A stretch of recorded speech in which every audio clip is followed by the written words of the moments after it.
Imagine a guy born with zero skills and absolutely no magical talent. He spent years living in total isolation deep within the mountains. All because 2 years ago, his girlfriend Arya coldly dumped him for a world-renowned hero. This heartbreak drove him to wander the world alone, slaying countless monsters during his grueling journey. In the process, he became god tier without even realizing it. Now, he's finally back in civilization, stronger than any hero alive. The story begins with a lost little elf staring down a colossal dragon. Paralyzed with fear, she screams out in desperation, but our protagonist arrives right in the nick of time. He casually greets the massive beast, asking the dragon to just chill for a second. He explains the girl likely got lost, so there's no need to get angry, but the enraged dragon vows to devour them both instead. Our hero charges forward and delivers a single,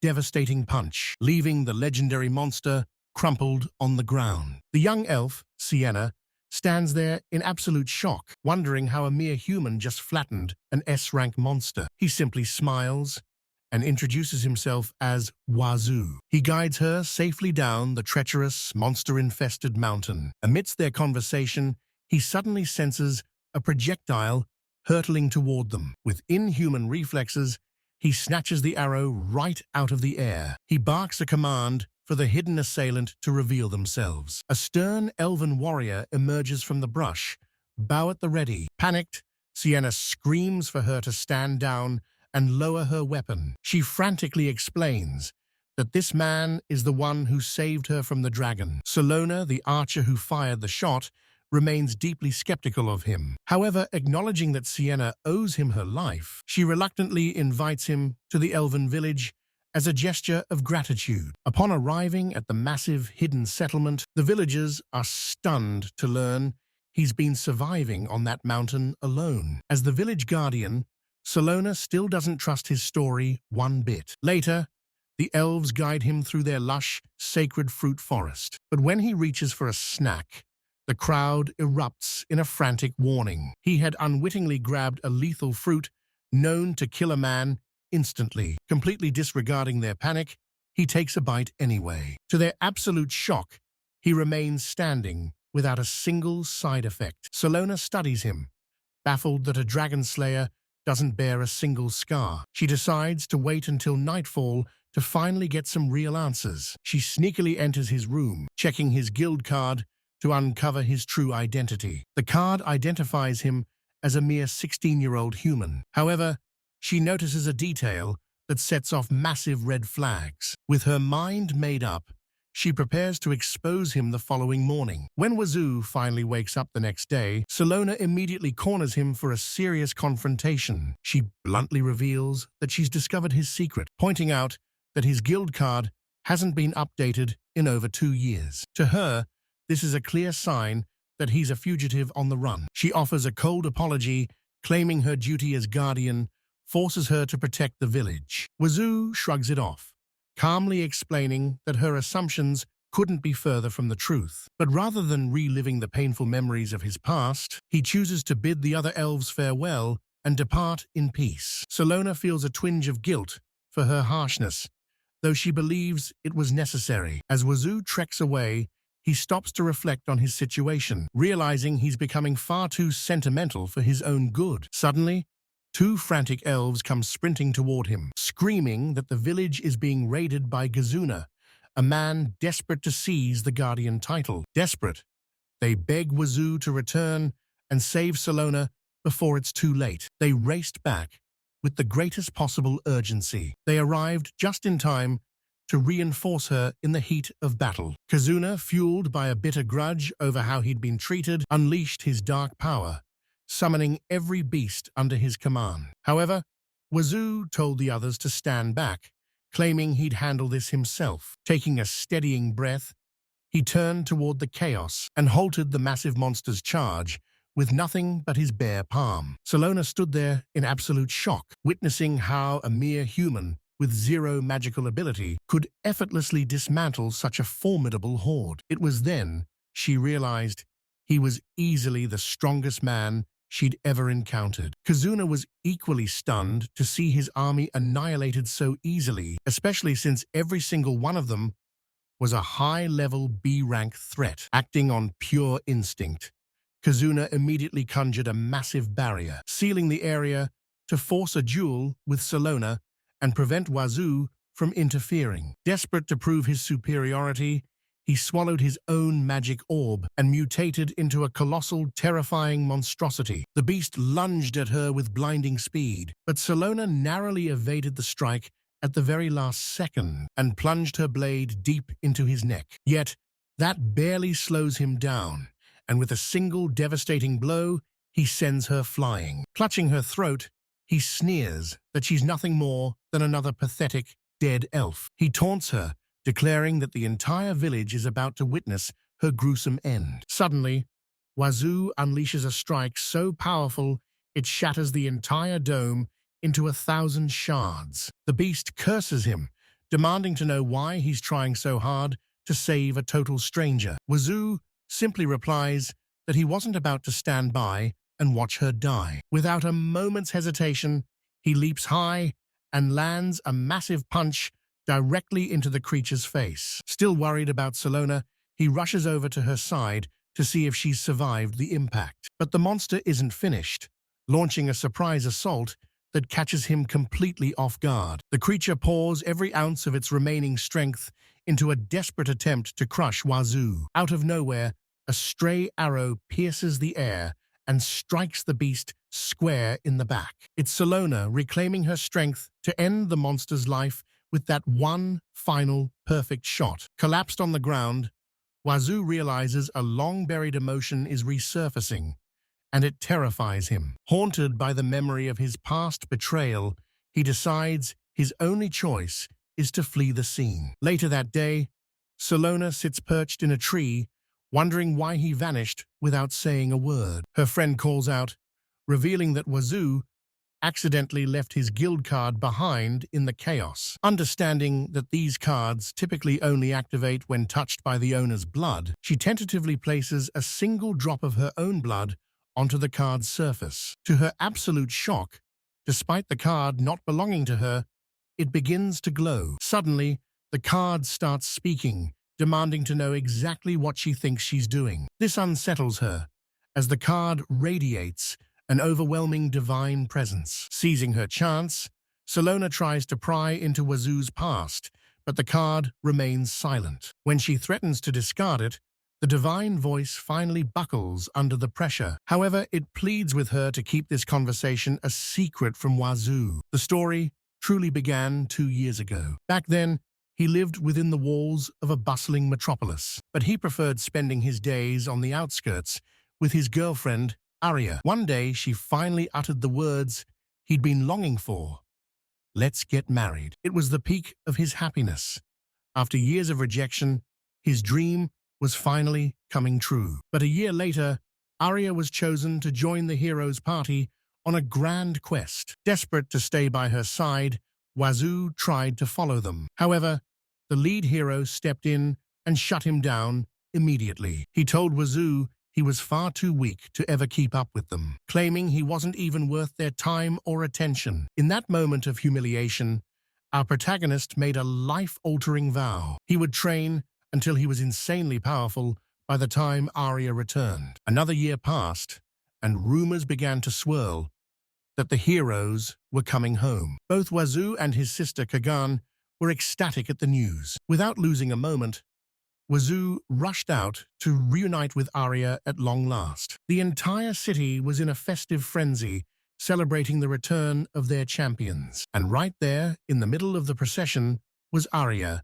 marching alongside the group. Wazu finally managed to push his way to the front of the crowd. Looking up, he saw the woman he adored, standing right beside the hero. Then, a single moment occurred that utterly shattered his world. Right there, in front of the entire city, Arya was kissing another man. Completely devastated, Wazu turned and fled without looking back. In that instant, he realized he could no longer stay in the capital. As far as he was concerned, there was no life left for him there. Every cherished memory of Arya had twisted into agonizing pain. He felt as though her ghost would haunt him in every corner of the city. Later that day, his sister searched every inch of their home for him. But after scouring every single room, she realized he was gone. And that is exactly how Wazu's legendary journey began. He wandered aimlessly, with a hollow chest and no remaining purpose in life. He continued his mindless trek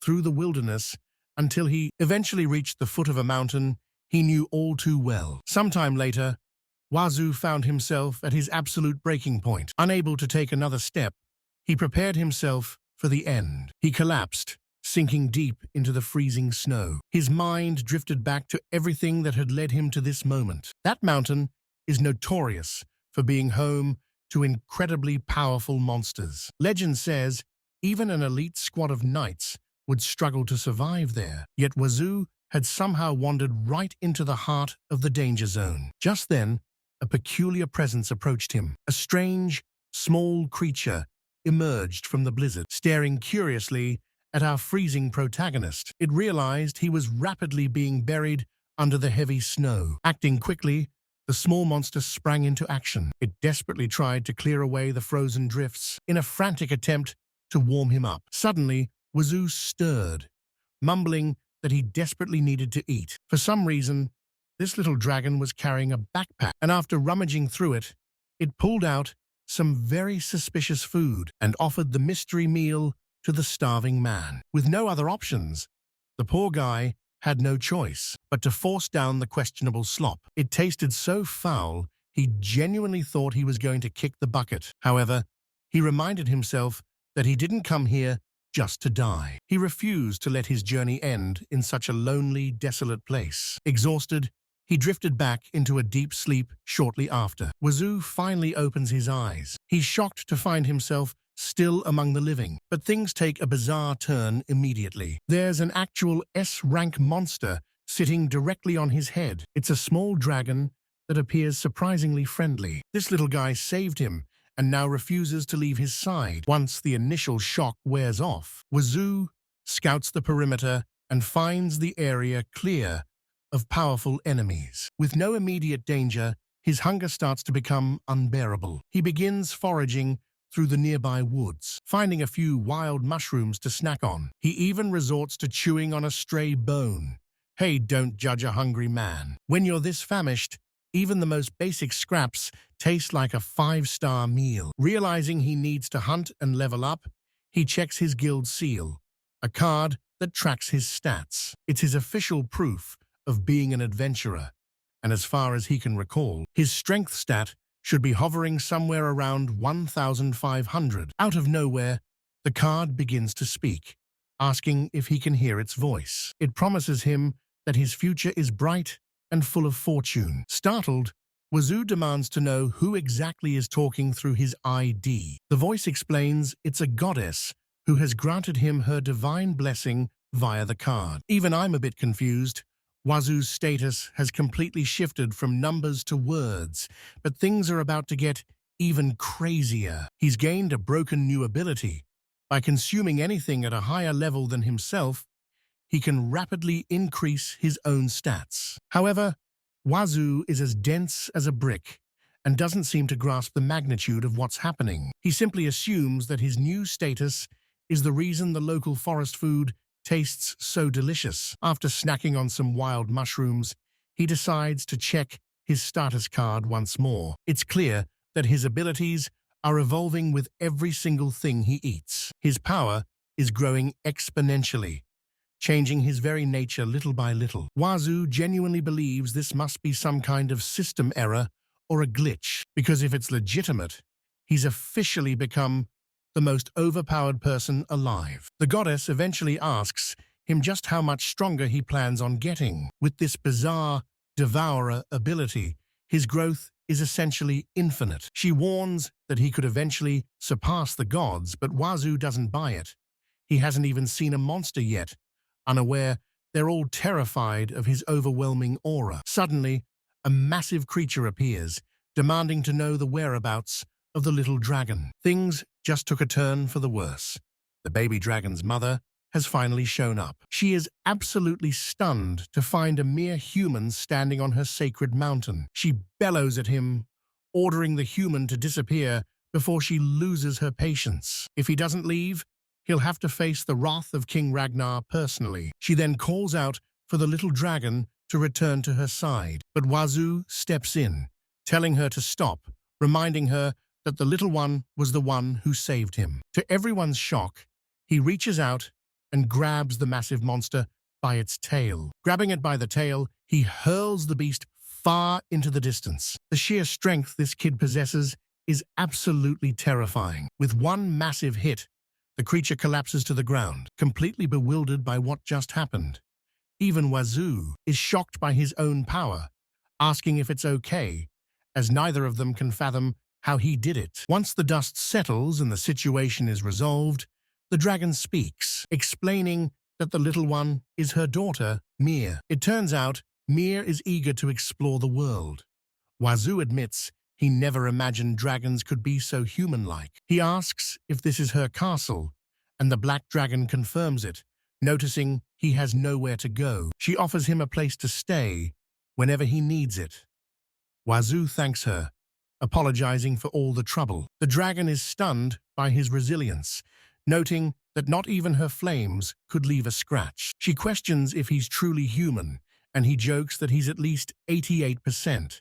She then wonders if he's a hero on a quest. However, he admits that he doesn't really have a goal or any grand ambitions. Intrigued by this, the dragon, Ragnar, asks a burning question. She wonders why he doesn't just go and defeat the demon lord himself. With that level of power, even conquering the entire world wouldn't be an impossible dream. Upon hearing this, our protagonist falls into a somber silence. He reflects on the harsh reality of what he witnessed back in the capital. He looks up, quietly explaining that all he truly desires now is to find someone he can finally call a friend. If only he had someone to support him from the bottom of their heart. Then, perhaps he could find the courage to return to the place where he grew up, back to the memories waiting for him in the royal capital. But for now, he remains paralyzed by fear. Even the thought of that place makes him tremble, but having a precious friend to trust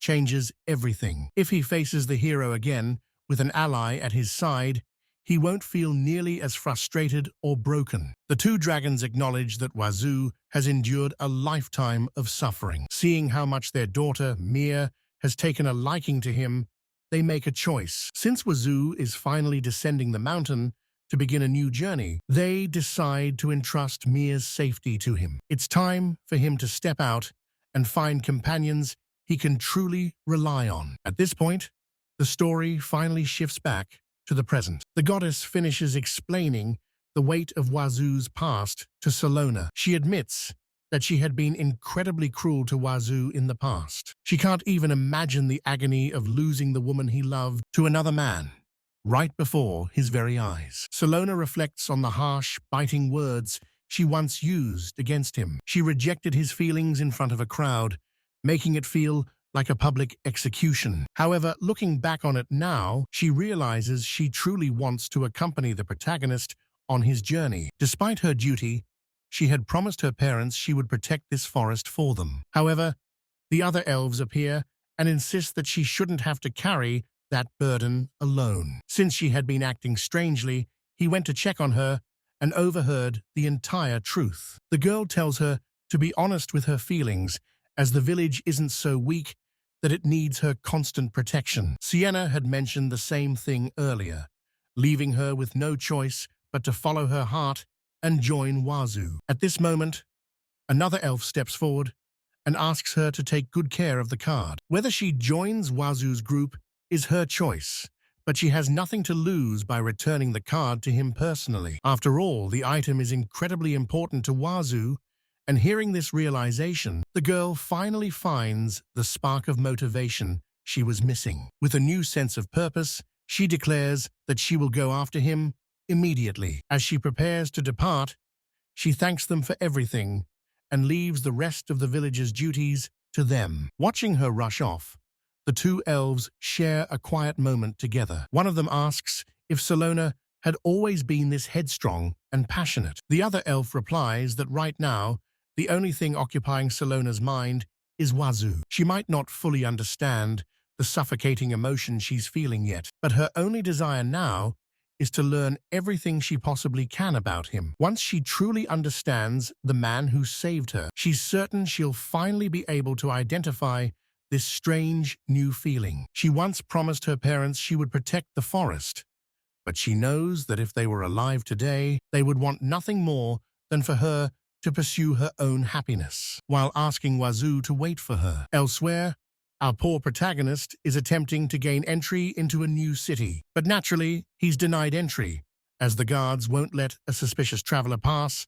without proper identification. Wazu explains that he's been through hell and just wants a warm bed and a decent meal. Unfortunately, life is never that simple for him as he stares at the city walls. This is the fortified city of Linux, and it's been several days since he departed from the elven village. To be honest, he's not even sure how he managed to stumble this far after everything he's endured. Despite the distance, the memory of Salona still lingers in his mind. He can't help but dwell on the fact that he was rejected yet again. But honestly, could he really have expected a different outcome? He did ask her to join him moments after meeting after all.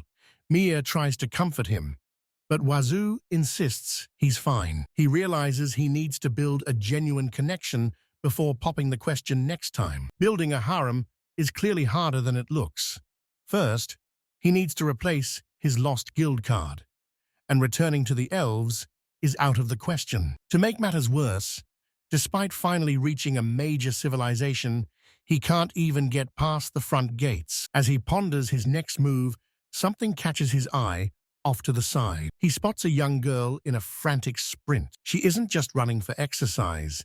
She's clearly fleeing for her life. Charging right behind her is a massive, terrifying mammoth. And to make a bad situation even more chaotic, the terrified girl is heading straight toward Wazu. Wazu gestures for the little girl to come closer. As the beast lies dead, the girl stares in shock, unable to believe Wazu defeated such a monster alone. After thanking him for the rescue, she asks if he's a traveler and offers him a room at her inn as a reward. Unfortunately, our protagonist explains that he can't even enter the city. Because he lost his guild card, he's stuck outside and unable to accept her kind offer. The girl mentions that he can actually get a replacement card by verifying his registered data from his hometown. But as fate would have it, the processing fee is a staggering 5 gold coins. Of course, our hero is currently penniless and can't afford the fee. The girl is disappointed, as she was hoping to hire someone of his caliber to be a security guard for her inn. This makes Wazu wonder if the city has really become that dangerous. She explains that while they host many adventurers, lately some rowdy types have been causing trouble, acting like they own the place. Hearing this, Wazu offers his services, telling her it's no problem at all. The girl happily accepts and says she will try to convince her father to hire him. She's confident her parents will agree once they see how strong he is. Wazu tells her to leave everything to him, ready to handle any troublemakers. Her name is Lula, and while the narrator might not love the name, she is the star poster girl of the inn. She's the future heir to the business, and after Wazu introduces himself, they head toward the city. They arrive back at the entrance, and the big question is how Wazu will manage to get inside. I was curious to see his plan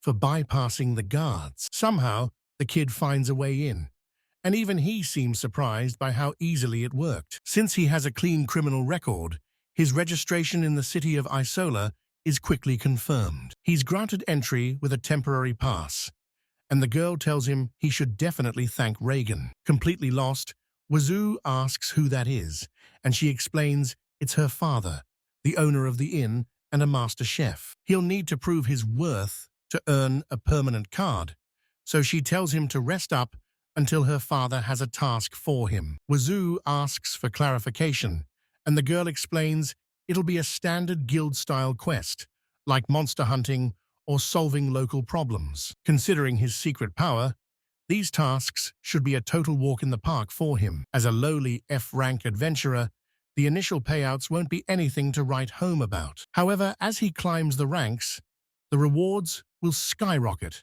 eventually allowing him to form his own party. The girl excitedly asks him to keep staying at her inn when he becomes famous, making Wazu realize this was her plan all along. He tries to change the subject by asking about her work at the inn, and if she spends all her time there. Just then, another woman appears, asking Lula if she's brought home yet another guest. Lula quickly explains that a massive monster had cornered her, and this stranger stepped in to save her life. The woman's expression softens as she immediately thanks our protagonist for his bravery. She tells him he's arrived at the perfect time, as her husband is currently busy in the kitchen. Wazu just wants a quiet room to collapse in, but the woman insists on treating him right. She tells him not to worry about the bill. His stay and meals are on the house as a thank you. Fast forward, a few minutes later, Wazu is down in the tavern, enjoying a feast while observing the crowd of seasoned adventurers. He notices a few particularly striking women in the crowd who are impossible to ignore. Surrounded by such a lively atmosphere, our hero isn't quite sure what to do with himself. Our boy really doesn't let a single opportunity slip by, does he? He's clearly taking his mission to build a massive harem very seriously. In all honesty, he was even caught up in a daydream, imagining just how effortless and enjoyable his life could become. But his reverie is cut short when he takes a bite. He's genuinely shocked by just how delicious the food actually is. However, the patrons at the next table don't seem to share his enthusiasm. These arrogant elitists are just slumming it, pretending to sample commoner food, simply to stroke their own egos and reinforce their high social standing. Our protagonist immediately clocks them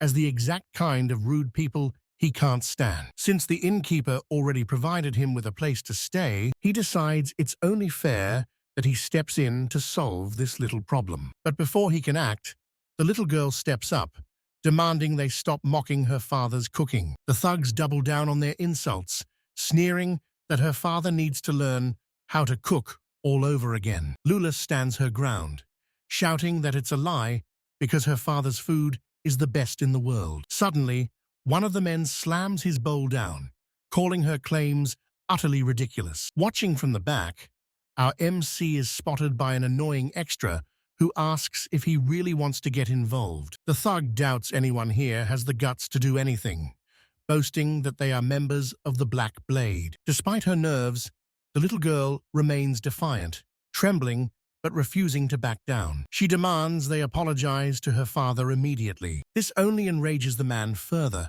and just as he prepares to strike, our protagonist finally makes his grand entrance. The man, caught off guard, demands to know who he is. Wazu nonchalantly replies that he's just a lowly F-rank adventurer. The thug scoffs, looking down on Wazu's pathetic rank. He sneers that if that's the case, he'll teach him a painful lesson, claiming that weaklings like him don't tend to live very long. Suddenly, the man lunges forward, driving a knife into the protagonist. In a hilarious turn of events, the blade simply shatters against him. Everyone is left completely stunned by the display, and the thug frantically demands to know what kind of ability he's using. Wazu is clearly done playing around and loses his patience, promptly tossing one of the goons straight through a window. However, the villains aren't ready to retreat just yet. Soon, the entire group finds themselves facing off outside. Wazu remains perfectly calm, staring them down with a bored expression. The scarred leader insists that as long as he figures out Wazu's trick, he'll win. He suddenly summons a massive fire spell, engulfing Wazu in a pillar of flames. But a little fire isn't enough to stop our hero. Amidst the chaos, he asks if Wazu finally understands the true power of an adventurer. But as the thick dust begins to settle, it's revealed that Wazu is standing there completely unfazed. The villain refuses to accept reality, and despite his confusion, he leads a desperate all-out charge against him. However, Wazu simply sighs at them, warning that a coordinated strike like that won't work against him. In the middle of the scramble, one of the thugs trips and accidentally bumps into the little dragon, causing the poor creature to drop its precious snack. Not only was its meal ruined, but it also fell straight into a puddle. While the remaining thugs were busy shouting at Wazu, the little creature was reaching its breaking point. They made a grave mistake, messing with its lunch, and the dragon immediately retaliates by dousing everyone in flames. Wazu frantically tries to restrain Mia before she burns the entire area down, but it's too late for the thugs, who have already been scorched to a crisp. The guild members watching the fight are left in awe, and they all begin cheering for Wazu. Lula also expresses her gratitude, happy that they finally got what Wazu, ever the optimist, shifts the conversation to praise his father's cooking. Shortly after, the girl's mother warns them to learn their lesson and never show their faces around there again, though we all know that's easier said than done. Meanwhile, a mysterious figure lurks in the shadows of the alley, watching our hero and wondering if they might be able to exploit his incredible power. We then transition into a flashback of Wazu's time spent in the elven fields, where he marvels at the abundance of rare treasures he managed to discover. Sensing his distraction, Salona speaks up, asking him if he's truly feeling all right. Wazu reassures her, claiming that the strange fruit he consumed didn't have any negative effects. However, Salona remains on edge, her eyes darting nervously toward the tree line. Suddenly, a massive, predatory lobster bursts onto the scene. Panic sets in as the girl orders everyone back to the village, intending to hold the beast off on her own, but Wazu refuses to abandon her in such a dire situation. She desperately tries to convince our hero to make a run for it, but Wazu isn't going anywhere. He steps forward, boldly challenging the monster to give him its best shot. Salona is baffled, asking why he's provoking it when they only need to stall for time until the elven reinforcements arrive. Wazu asks why they don't just kill it, and Salona sighs, admitting she'd love to, but defeating such a beast is no simple task. Suddenly, the massive crustacean snatches the boy in its deadly pincer, but he remains completely unfazed. Salona warns him that the beast is incredibly lethal, but the boy is on another level. Before she can even finish her sentence, he rips the creature to shreds with zero effort. It turns out this isn't a lobster, but a giant scorpion. Its attacks are useless against him, leaving Salona staring in utter disbelief. The monster tries to pivot and strike her instead, but our protagonist steps in to shield her. The elf is confused as to why he'd risk his life, but then the scorpion's body simply crumbles into pieces. Once the dust settles, the other elves are stunned that only 2 people took down such a behemoth. They're all dying to know what kind of high-level magic the boy is using, unaware of his true nature. Later on, we find our hero resting at the local inn. After Wazu wakes up, the young girl tells him how impressed she was by his power. He had wiped out the entire group of enemies in a heartbeat. Despite the incredible feat, Wazu humbly insists that he didn't actually do much. He claims it was Mia who set the entire battlefield ablaze. However, Lula knows the truth. She saw Wazu's raw strength with her own eyes. Shifting gears, she asks Wazu if he remembers why they're at the guild, to complete a mission and reissue his guild card. Lua reminds him that the guildmaster is eager to meet him, so he'd better bring his A-game. She wishes she could join him, but she needs to stock up on more supplies for her customers. She assures him she won't get caught by monsters again, and mentions that a replacement will be escorting him instead. Right on cue, a new girl arrives to take charge of our protagonist. Introducing herself as Emma, she reveals she's the head receptionist for the Adventurers Guild. Wazu is instantly flustered, completely struck by how beautiful she is. Noticing the spark, Lua officially hands him over to Emma's care. Wazu wonders why a receptionist is meeting him personally, but Emma explains the guildmaster requested him after hearing about yesterday's battle. Since he needs to look presentable for the meeting, she offers to help him change, despite Wazu's insistence that he can handle it himself.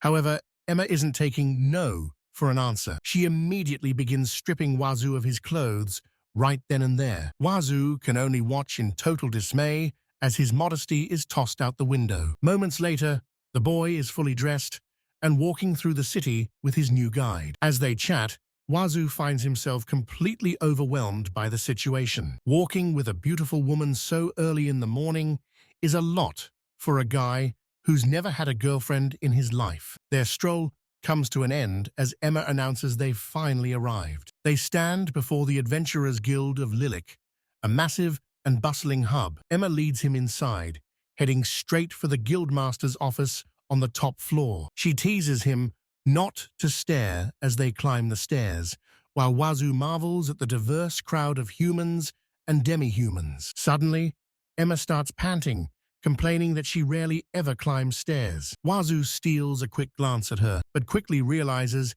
he shouldn't give in to temptation while they're on business. A few minutes later, they finally arrive at the guildmaster's office, where the protagonist catches a glimpse of the man inside, who is striking a classic, intimidating pose. The man thanks him for coming, explaining that he's been eagerly waiting to meet him.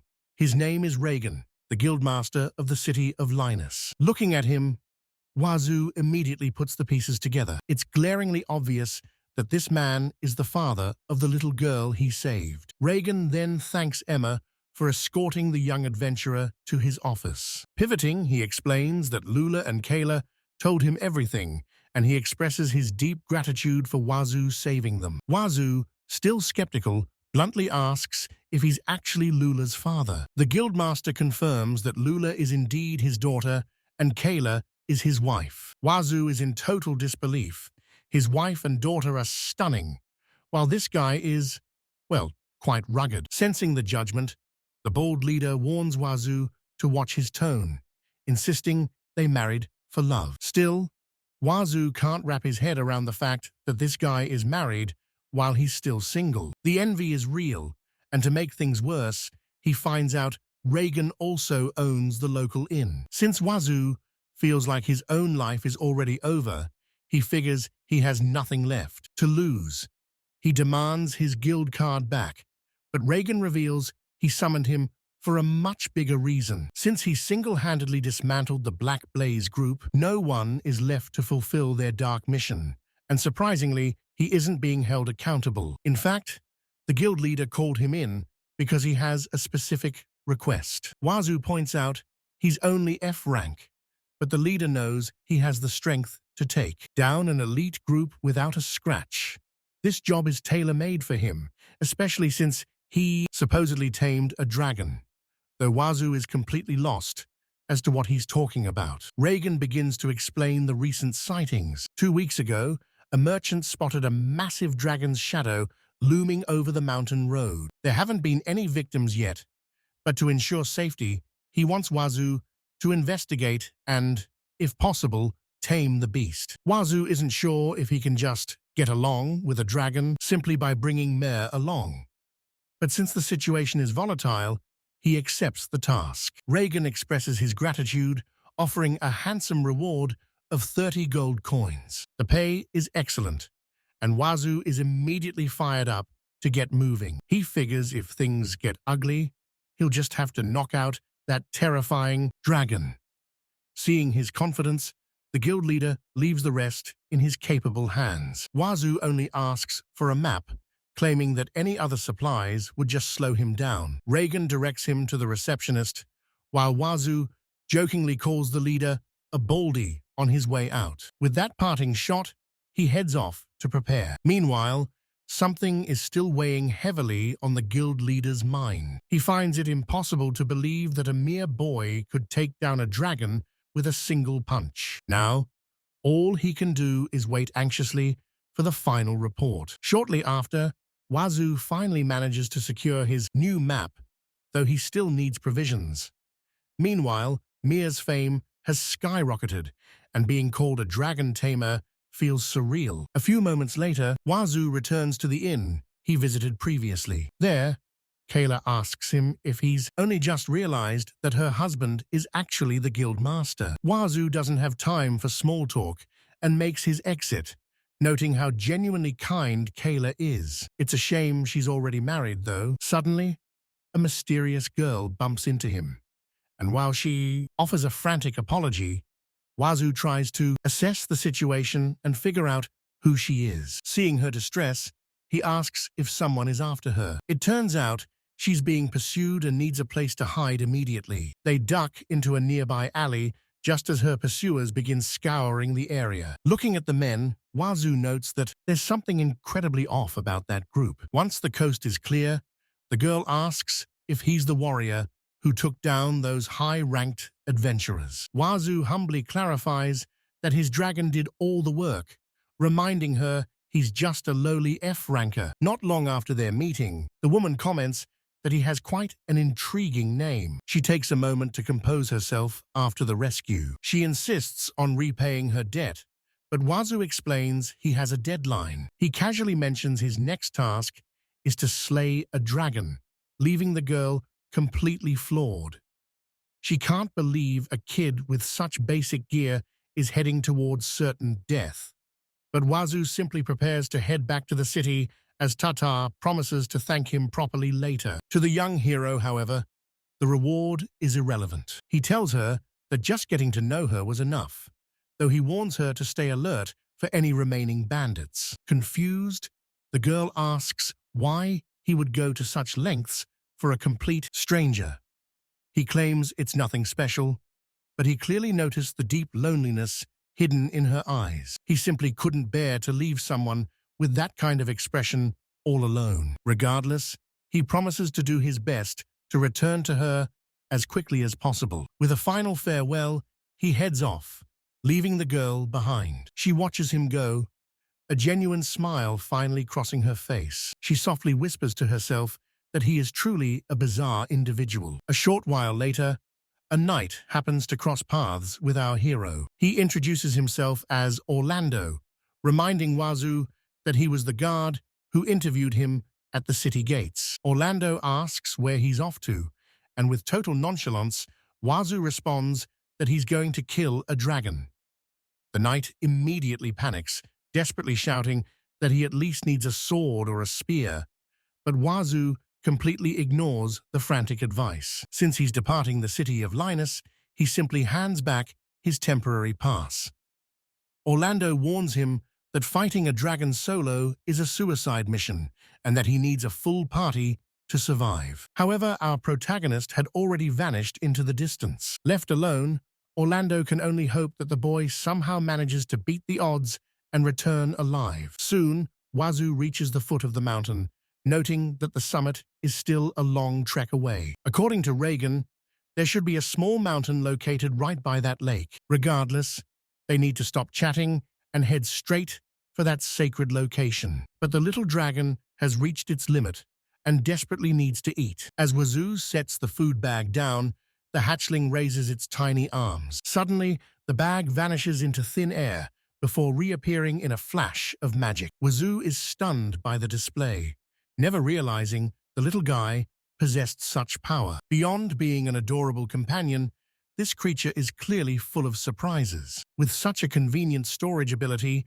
Wazu realizes he can't live without him. He even jokes that the little dragon might as well be his bride at this point. Later, as Wazu continues his trek through the wilderness, he pauses to admire the breathtaking sunset painting the horizon. He marvels at the world's scale, wondering if he'll ever find a true, lifelong friend. Finally, the duo reaches their destination after a long journey. This must be the mountain Reagan mentioned, yet there's no dragon in sight. However, scanning the area, Wazu spots a dark cave nearby. Approaching cautiously, he wonders if the legendary beast is resting inside. He steps into the cavern, finding it empty at first glance, until a massive creature suddenly looms over him, demanding to know who sent him. She can't believe her husband actually directed a human to her hidden lair. She warns him to choose his words carefully, because he may never leave this place alive. She refuses to return, standing her ground, even if it is the protagonist's personal request. Wazu is stunned to realize that she is actually the mother of his dragon. Desperate,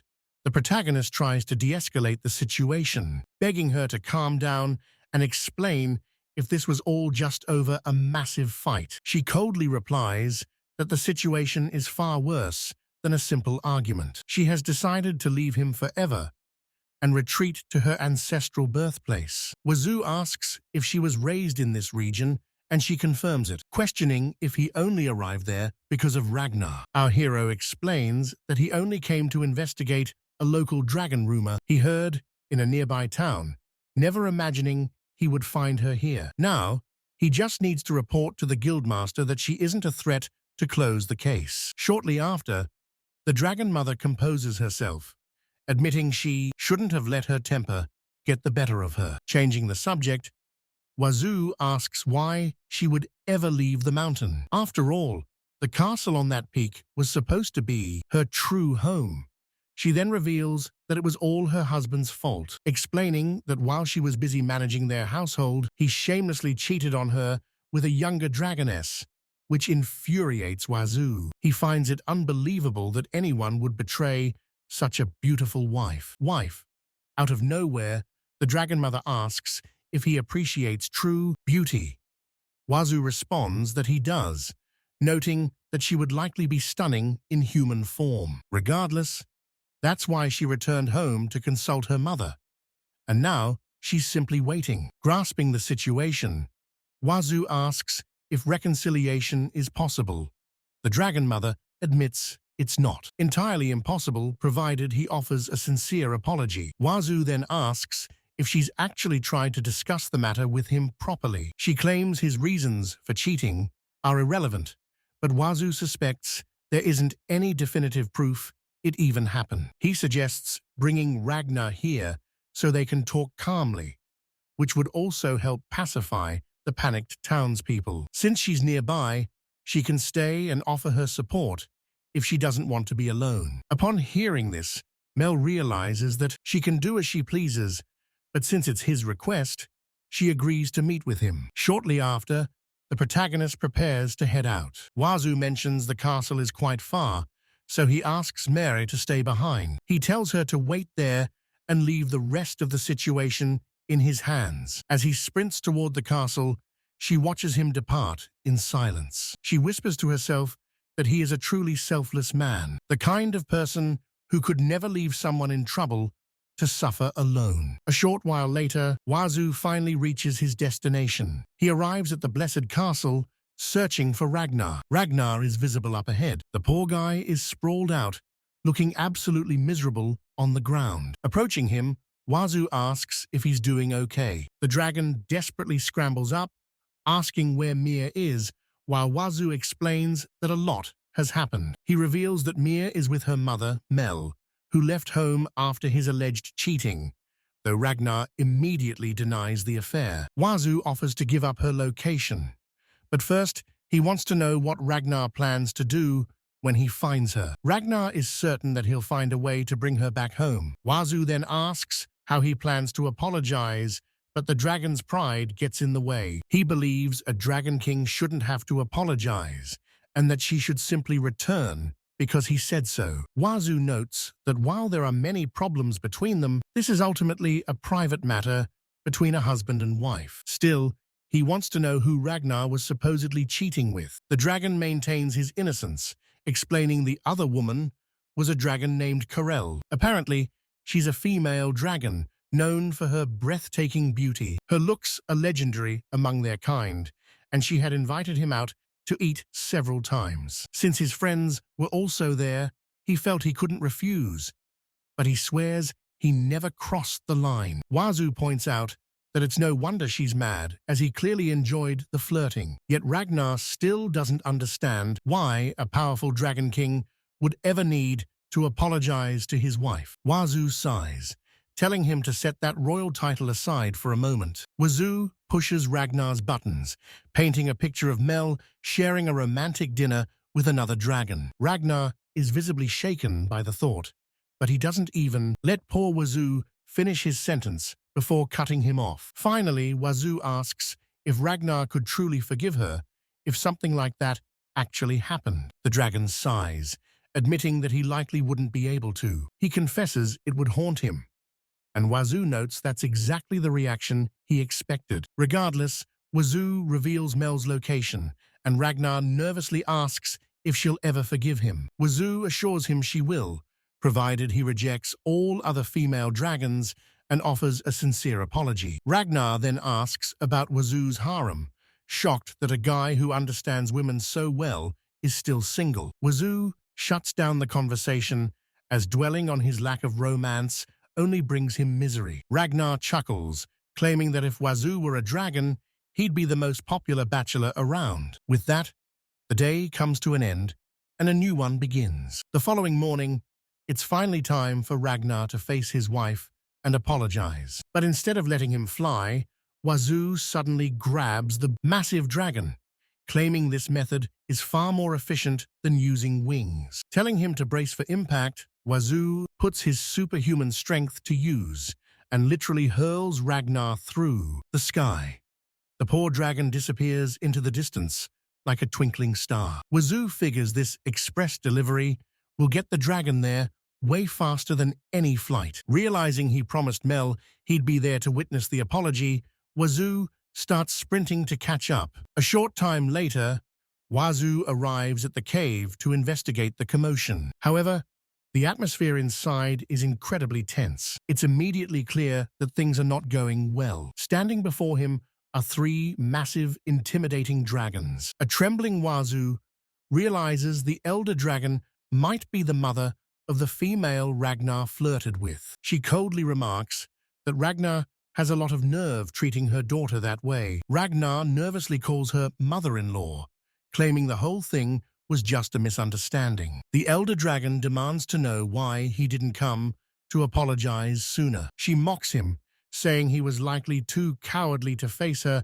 without a human's help. It turns out she has already heard quite a bit about this human. Turning her gaze toward the protagonist, she offers a cryptic smile. Feeling the weight of her stare, Wazu asks if something is the matter. The dragon admits she finally sees why his power is immeasurable, while Mel suddenly suggests Wazu marry Mia when she grows up. Ragnar flies into a protective rage, shouting that he hasn't accepted that idea yet. His mother-in-law quickly puts him in his place, revealing her name is Megal. As the former dragon queen, she is terrifying, while Wazu realizes this mess is entirely Ragnar's fault. Ragnar looks so pathetic that Wazu decides to step in and resolve the betrayal incident. However, Mel reveals she already knows the full story behind the incident. Surprisingly, she isn't actually holding a grudge against him for it. She simply wanted him to show some backbone and offer her a proper apology. Hearing all the bickering, Wazu is taken aback, calling them selfish before suggesting they finally just make peace. But first, he asks to speak with Ragnar privately. A short while later, the two head outside the cave where Ragnar asks for his advice. Wazu starts by asking if he's already apologized to her. The dragon confirms he has, though his pride is now in tatters. Our hero suggests he find a new way to please her, leading Ragnar to ask if Wazu is an expert, which he quickly denies. He admits he's just repeating advice his father used to give. He then asks if there are any high-class restaurants for dragons nearby. Ragnar, confused, replies that no such place exists. Curious about the plan, Ragnar asks what Wazu is thinking. Wazu explains that when humans mess up, they take their partners out for a gourmet meal to make amends. The dragon begins to understand, asking if such places actually exist in human settlements. Wazu confirms they do, but notes it's difficult for giant dragons to visit a human city.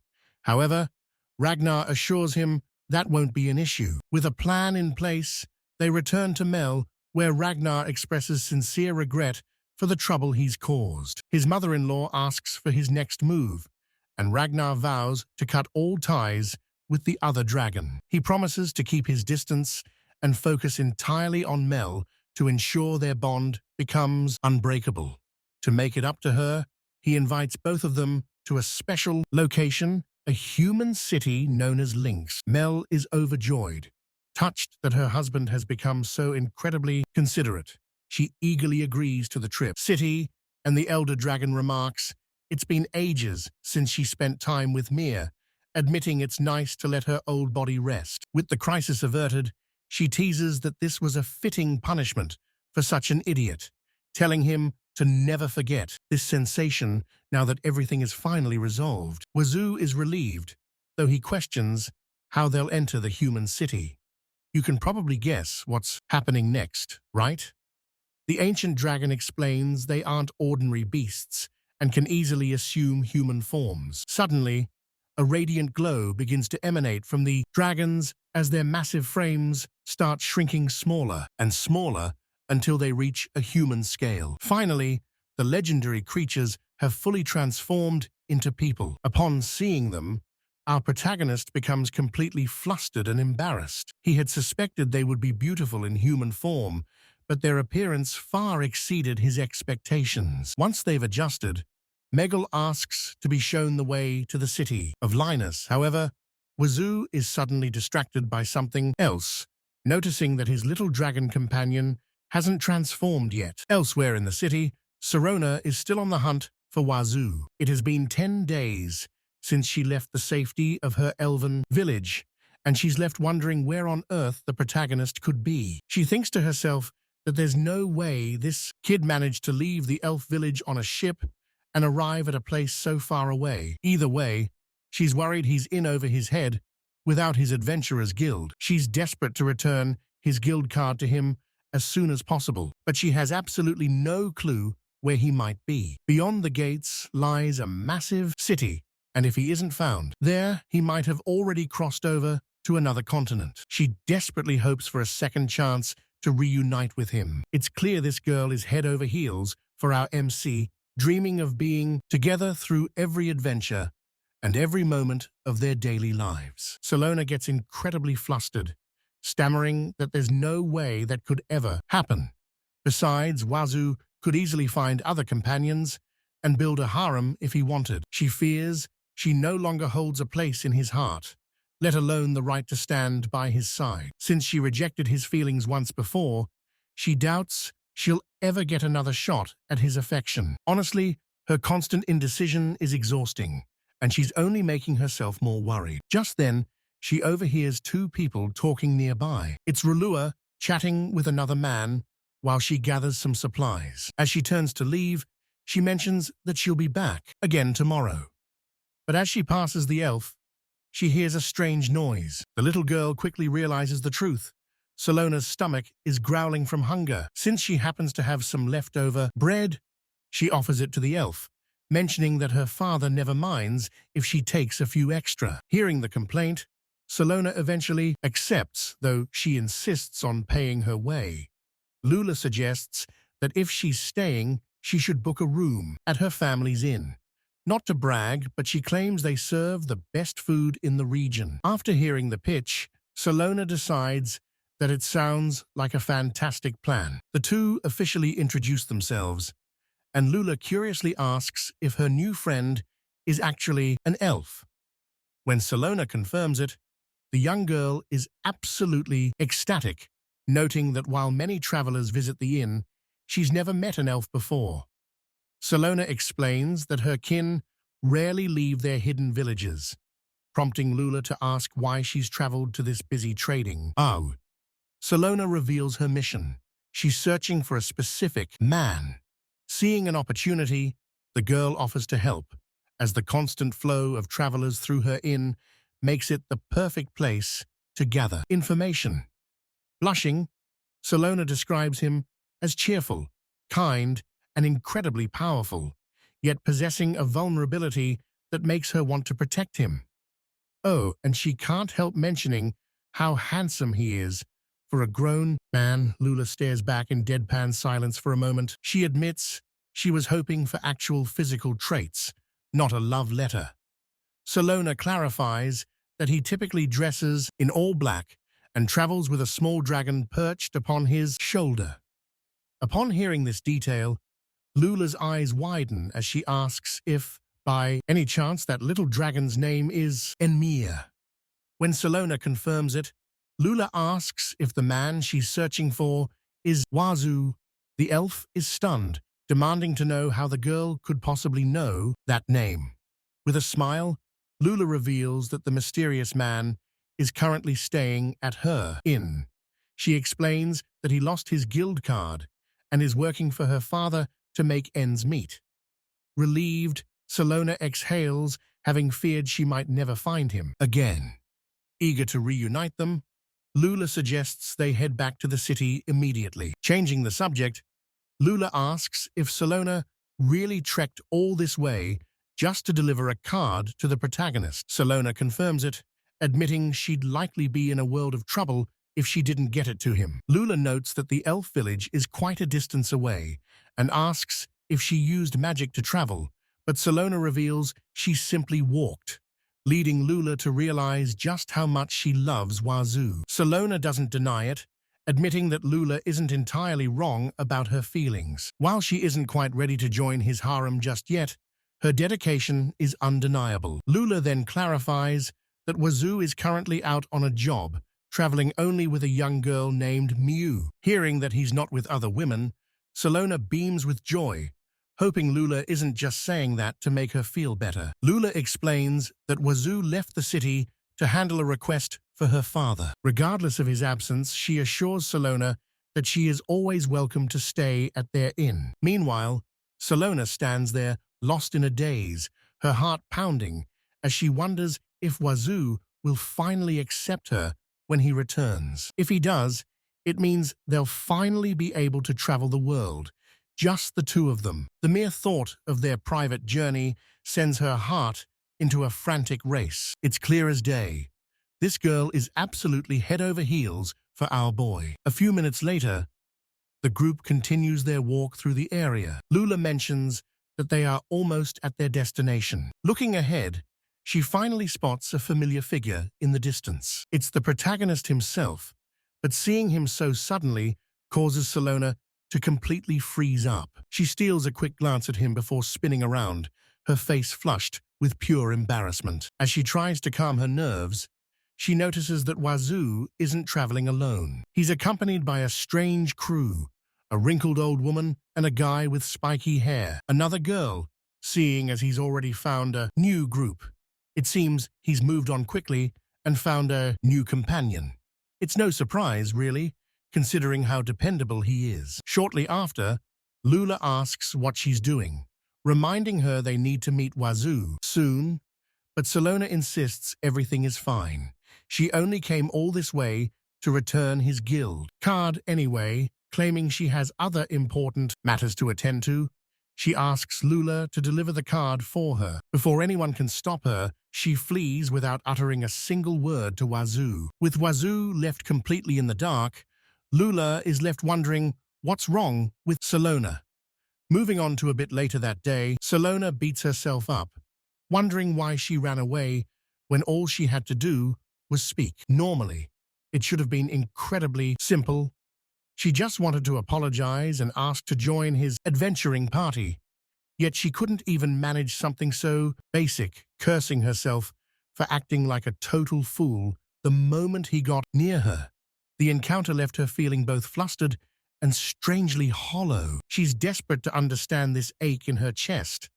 And yes, folks, that's called love. It's hilarious that she's only just now realizing what these feelings mean.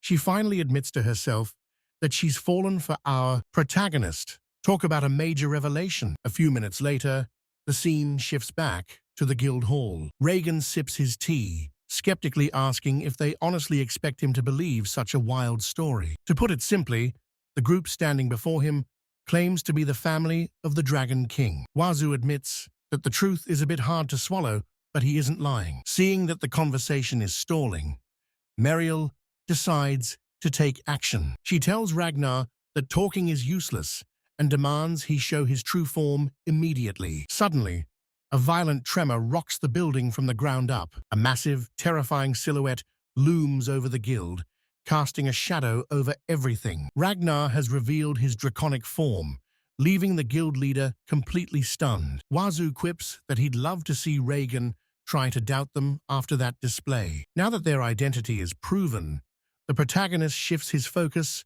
to the rewards he was promised. He casually changes the subject, asking if there are any top-tier restaurants nearby. A few hours pass as the sun begins to set. After the meeting concludes, the group finally makes their way out of the guild. Wazu mentions that Reagan has offered to personally act as their guide through the city tomorrow. As they walk, Wazu pulls the Dragon King aside for a private word. He urges Ragnar to do his best to keep his wife happy, suggesting they all head to the inn for the night. Suddenly, one of the girls breaks into tears, explaining she met an elf named Salona. It turns out, Salona had traveled to that location specifically to deliver a message. Wazu takes the card from her, his mind racing with new questions. The room falls silent as he wonders if Salona is still nearby. A short while later, the scene shifts. The Dragon King's family is seen wandering through the bustling city streets, taking in the sights. With so much to explore, they look for ways to kill some time. Nearby, a certain someone is testing their luck at a shooting gallery, and it turns out the old lady is a natural sharpshooter. She remarks that humans have certainly come up with some clever amusements. Mel decides to give it a shot, but the poor girl can barely keep her eyes open. She aims for the prizes, but fails to land a single hit. Seeing her struggle, the sympathetic attendant offers her a small plushie as a consolation prize. Moving along, the group notices a massive, ornate building standing nearby. Emma quickly pulls Taylor aside, whispering that they can never let the others see this place, especially since Mel and Megal are already on edge after Hagrid's shocking betrayal. Taylor immediately tries to pivot the conversation, suggesting they find a more appropriate location. She knows she can't reveal the truth about that establishment, as it's actually the most famous brothel in the city. A few minutes later, the group is gathered around a table, enjoying a meal. Reagan curiously asks if the Dragon King's current vessel functions like a human body. Wazu notes that everything is in place, except for one final detail. He needs help finding a way to truly fluster Mel. Regardless, he's ready to take matters into his own hands, causing Ragnar to tremble and beg not to be left alone. He's terrified of being on his own, but Wazu tells him to stop being so dependent, especially since he's the one who started this mess in the first place. He assures him everything will be fine. And right then, Kayla and Emma arrive to offer all the assistance they can provide. With their help, they likely won't feel so anxious when they finally arrive. Ragnar then asks if Wazu has managed to retrieve his guild card. Wazu plans to help him re-register at the association tomorrow, and as he leaves the restaurant, he's happy to have his card back. Yet, he remains deep in thought. He's troubled by the fact that even though Salona traveled so far, she refused to even speak to him. He fears she might hate him. But suddenly, the goddess in his card chimes in, teasing him for obsessing over Salona while ignoring her. She asks if he's happy to see her, and after he confirms he is, he asks for the truth regarding the elf. The goddess quickly dodges the question, asking about his new companions, but Wazu insists he's just their guide since they all have their own issues to resolve. The goddess mutters that Salona has completely misunderstood the situation, leaving Wazu more confused than ever. Shifting the focus again, the card warns him that even this city isn't safe from dangerous individuals. Meanwhile, back at the restaurant, Mel and Megal are busy enjoying their meal, looking perfectly content. They express their gratitude as the old lady prepares yet another serving of mountains of meat. Ultimately, she decides to forgive him for his forgetfulness, especially after he treated her to such a lavish and delicious feast. She realizes it was her mistake for doubting him and that she should have shown more faith, knowing he's not the type to lay a hand on another dragon. Though she was jealous before, she makes it clear, if he repeats this stunt, he won't be forgiven again. After a brief hug, the next morning finds Wazu standing at the guild's entrance. Emma is visibly dejected, having expected to walk away with 30 gold coins. Instead, she only has 5. Apparently, Iwati, the guildmaster, deducted 10 coins for the Dragon King's celebration, another 10 for lodging, and 5 for food. Wazu is stunned, realizing they're practically penniless. Despite the financial hit, Emma notes her rank jumped from F to C, allowing her to take on more lucrative quests. Honestly, she could have gone straight to S rank, given she can fight dragons as an equal. Normally, a test is required for rank C, but her overwhelming power made them overlook it. She's also thrilled to finally have her official guild card back in her possession. Now, she needs to grind through missions. Suddenly, she shifts the conversation, mentioning that the guildmaster wants to take Wazu somewhere interesting tonight as a thank you. Wazu is completely clueless, but Emma suggests he likely already knows the destination. Later that evening, Wazu returns to the inn to prepare for the night out. He explains he's heading out with Reagan and needs someone to look after Mia. Kayla suggests letting the little dragon stay with the neighbors in the adjacent room. The small dragon group agrees to settle in there for the time being. A stressed Wazu finally realizes this was the accommodation Emma had mentioned earlier. The residents shower him with gratitude, and for now, our hero simply goes with the flow. Wazu wraps up the conversation, mentioning that Reagan is waiting for him and he needs to head out. However, the little dragon isn't ready to let him go just yet. Wazu reassures her that he won't be away for long, gently asking her to stay behind while he handles his business. Moments later, our MC is wandering through the city streets, questioning Reagan about their destination. Reagan cryptically tells him not to worry. They're just heading to the entertainment district. We all know what that means, right? There are plenty of places there to find a good time. Wazu assumes they're just going for drinks and mentions he's a lightweight, but the guild leader insists there's much more in store for him. As a reward for his hard work on the investigation, Reagan wants to introduce him to a few lovely ladies. It turns out they're heading to the city's most prestigious brothel. Our boy starts panicking, begging Reagan not to make him cheat on his wife, but Reagan laughs it off, claiming he just wants to visit an old friend. The owner was an old comrade from Reagan and Kayla's adventuring days.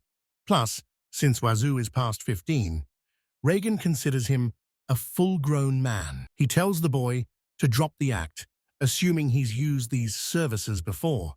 But a bashful Wazu insists he's a total novice. Reagan scoffs, teasing him that if he hasn't experienced a place like this, he hasn't truly matured yet. The guild leader is relentless, and poor Wazu has already lost all hope of escaping. Upon entering the establishment, Reagan announces their arrival, and a sharp-dressed man greets them, noting they've arrived quite early. Reagan introduces the MC as the powerhouse who walked away unscathed from a brawl with rankers and can go toe-to-toe with a literal dragon. The man in the suit, the owner, named Garrett, admits he's heard the legendary rumors about the boy's strength. As they step inside, Garrett notices the MC's visible distress and asks what's wrong with the kid. Reagan chuckles, explaining that the boy has never set foot in a place like this before. Wazu awkwardly takes a seat, feeling completely out of his element. Lounging on the sofa,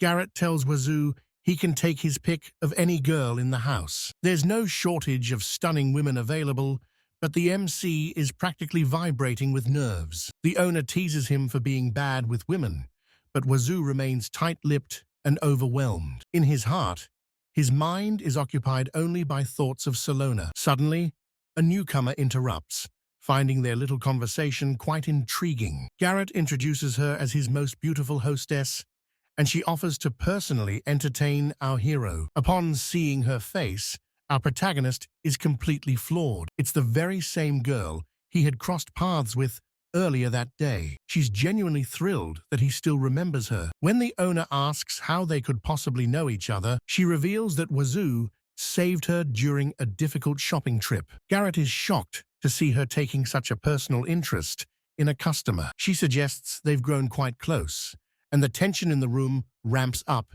instantly. Wazu is trembling like a leaf from the sheer awkwardness, and as he turns red as a pepper, he starts chugging water to hide his mounting embarrassment. The girl then adds that she's heard rumors of Wazu being incredibly powerful. This sudden revelation causes the poor guy to choke violently on his drink and collapse right onto the floor. 2 hours pass before our blessed protagonist finally regains consciousness. As his vision clears, he's met with a very strange and unexpected view. Your view.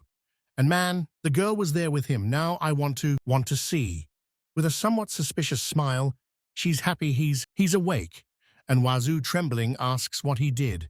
And Tarta says he passed out after drinking. Drinking a bit, after handing him a glass of water. Glass of water? Wazu asks where they are, and she says they're actually in her room. As for Reagan, he left a long time ago after asking them to take care of him. Soon after, the MC apologizes for everything, but Tarta says it's okay, and she's used to it. Changing the subject, she asks how he's feeling, and with the boy saying he's fine. Suddenly, man, she was just as she came into the world. Wazu's inexperienced self asks what she was doing, and she says she's preparing for work, so they can get to know each other better. That's how this plays out. Place works, and the protagonist, however, was just thinking he wants this mess to end soon. And it was like I said, the meat only falls on the vegan's plate.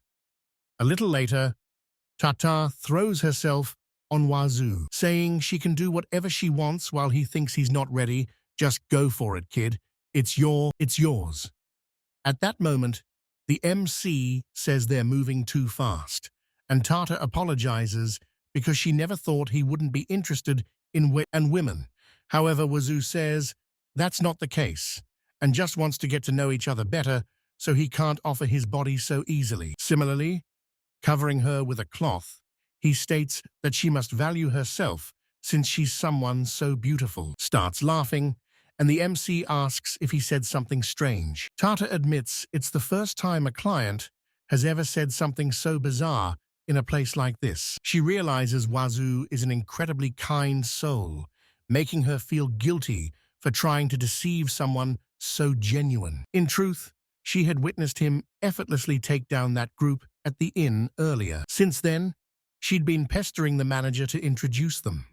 Wazu is caught off guard, asking why she'd go to such lengths. Tarta confesses that she was desperate to borrow a fraction of his overwhelming strength. Wazu wonders if this is related to the men stalking her, realizing the situation is far more dire than it appeared. He tells her not to worry and to leave everything to him, asking who he needs to crush.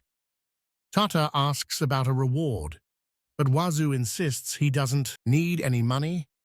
However, Tarta refuses to reward him with her body and still feels indebted for his earlier assistance. Wazu reiterates that he simply can't ignore someone wearing such a heartbreakingly lonely expression. He points out that she looks absolutely miserable at this exact moment, leaving Tarta completely speechless. Visibly flustered, she asks him if she truly looks that lonely to him, and realizing he can see right through her makes her feel a bit embarrassed.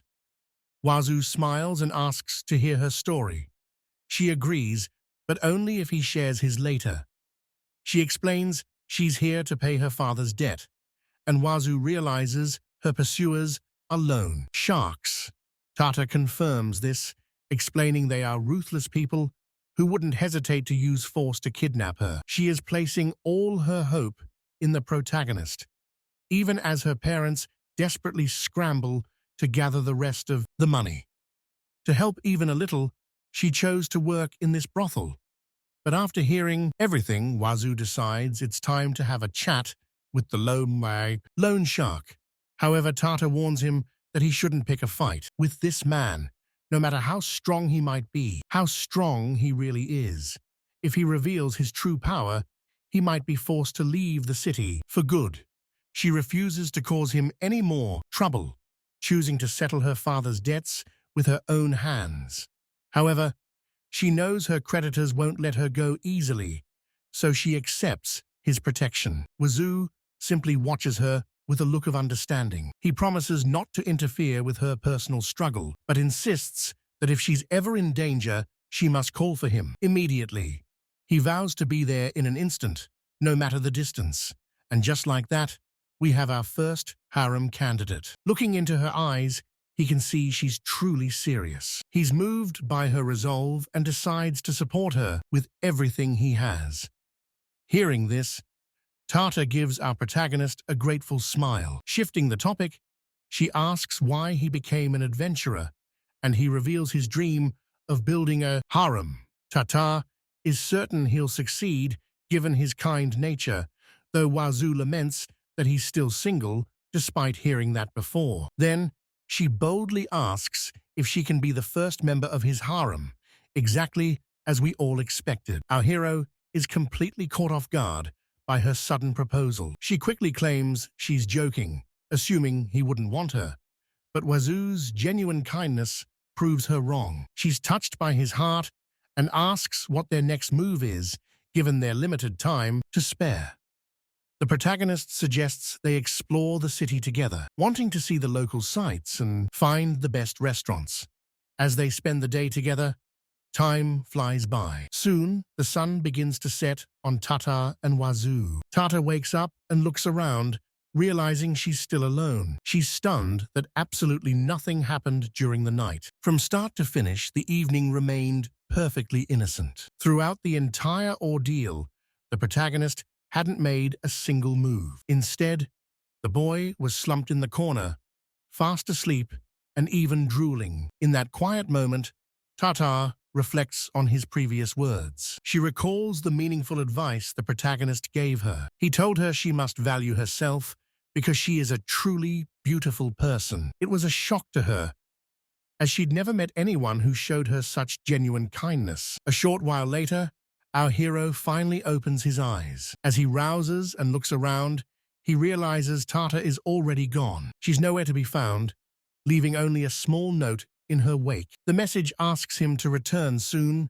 as she's eager to hear more of his tales. Wazu is happy she enjoyed his company, but it's time for him to head back to the inn. Suddenly, a voice calls out, warning him not to get arrogant just because he stayed with Tarta. The girl sneers that there's no way her sister would take a total nobody like him seriously. Hearing those harsh words, Wazu's confidence immediately plummets. He sadly agrees with her, leaving the girl baffled that he doesn't even try to defend himself. She tells him to stay away, but he insists he must return, since Tarta personally invited him. Looking at the letter, the girl is speechless that her sister would give an idiot like him any attention. After tossing the boy out of the shop, she coldly demands that he hit the road. Wazu suggests such aggression was uncalled for, but she argues that despite his supposed strength, he still isn't trustworthy. Suddenly, she begins referring to herself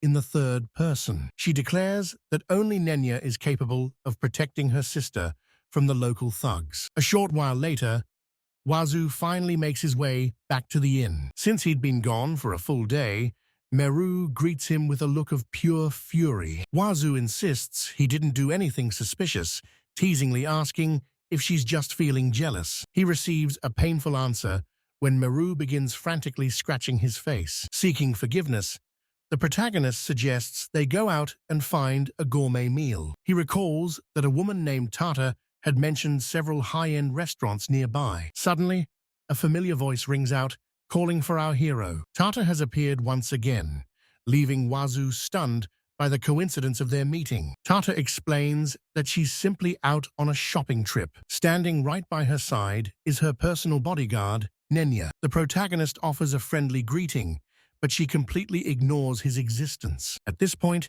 he's convinced that she absolutely despises him. The girl then turns her focus toward the little dragon. After picking it up, she asks if she can spend some time playing with it. She then demands Wazu carry her bags so she can stay close to her sister. Wazu is left completely bewildered by her bossy attitude as they move on. After bidding the others farewell, the protagonist was finally alone with Tarta. She mentions that her sister likely left early just to give them some time alone, and suggests they take a stroll through the city. Tarta explains she wants to buy some gifts for the other girls back at the mansion. While her budget is limited, she's determined to show her sincere gratitude.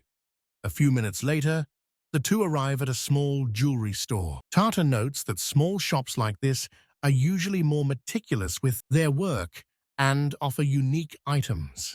While she admires the Eye of the Devil accessory, the protagonist suddenly notices something suspicious. He realizes someone is watching them from the shadows of a staircase, but the figure quickly retreats into the back. Tarta asks him what's wrong, but he keeps his composure. He tells her to stay put for a moment while he investigates the situation. Heading toward the back of the building and into a dark alley, he finds a group of thugs. Wazu calmly asks what they want. He asks if they're loan sharks, but the leader simply scoffs at him. They believe that without his fierce companion, he'll be an easy target. However, the protagonist delivers a kick that sends the man spinning like a Beyblade. The rest of the gang watches in absolute disbelief. Before they can even react, he begins putting them all to sleep. Wazu sighs from the corner, thinking about what a massive hassle this has become. Just then, a voice from the alleyway claims they've witnessed everything. She admits that while the rumors of his strength were impressive, the reality far exceeded her expectations.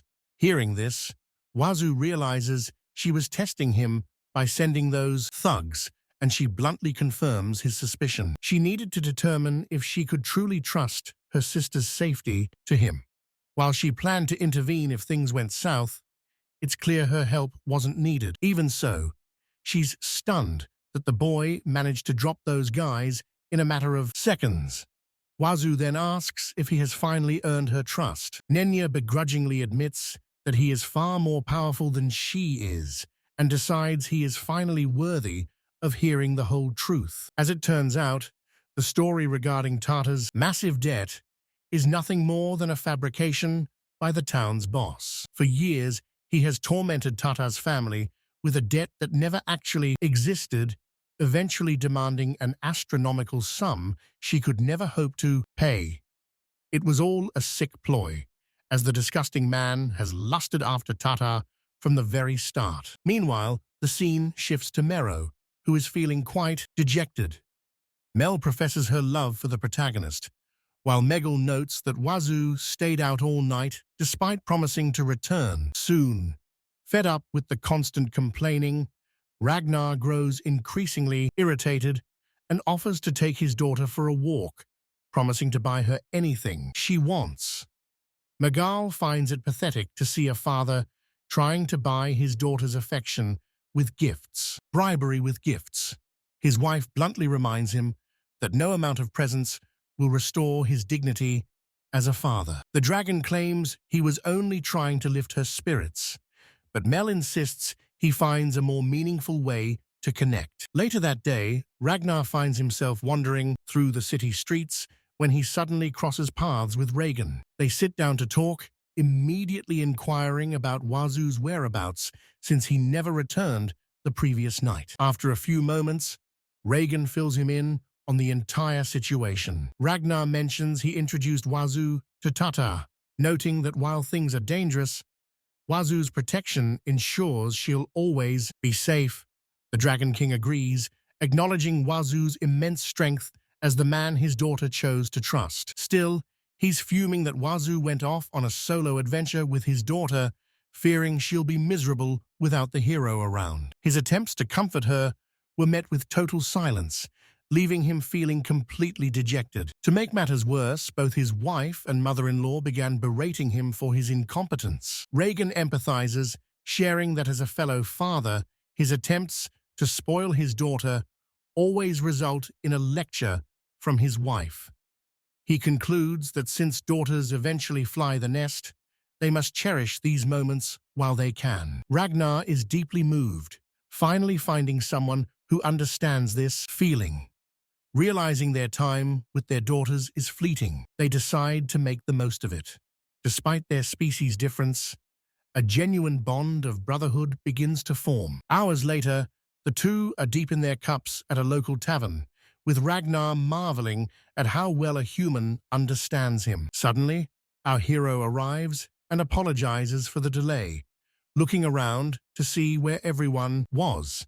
Ragnar nervously tries to find his words, but before he can speak, Meru lunges forward to embrace the protagonist. She smothers him in a hug, while simultaneously pummeling him for being late. Ragnar is in complete disbelief at what just unfolded. Wazu attempts to apologize to Maru to make amends for his blunder, but she remains cold and immediately takes her leave. As she exits, the advisor mentions to Ragnar that his daughter is clearly smitten with our protagonist. Shortly after this encounter, Lulua appears, announcing that it's time to start preparing dinner. After greeting Ragnar, he's shocked to learn she is the guild leader's daughter. She offers to help with the cooking and invites the Dragon King to join them if he wishes. Hearing this, Ragnar is overjoyed as his previous frustrations instantly vanish. He is desperate to finally spend some quality time with his daughter. The scene shifts back to the present, where Wazu returns to the jewelry store. Tarta demands to know where he went and what he's been doing, reminding him that since he is acting as her personal bodyguard, he absolutely cannot leave her alone. Getting closer to him, she firmly tells him never to do that again. Wazu remains quiet for a moment, feeling the weight of her leaning against his arm. He eventually tells her that she doesn't need to worry anymore. After all, he promises to always stay right by her side. Stay by her side.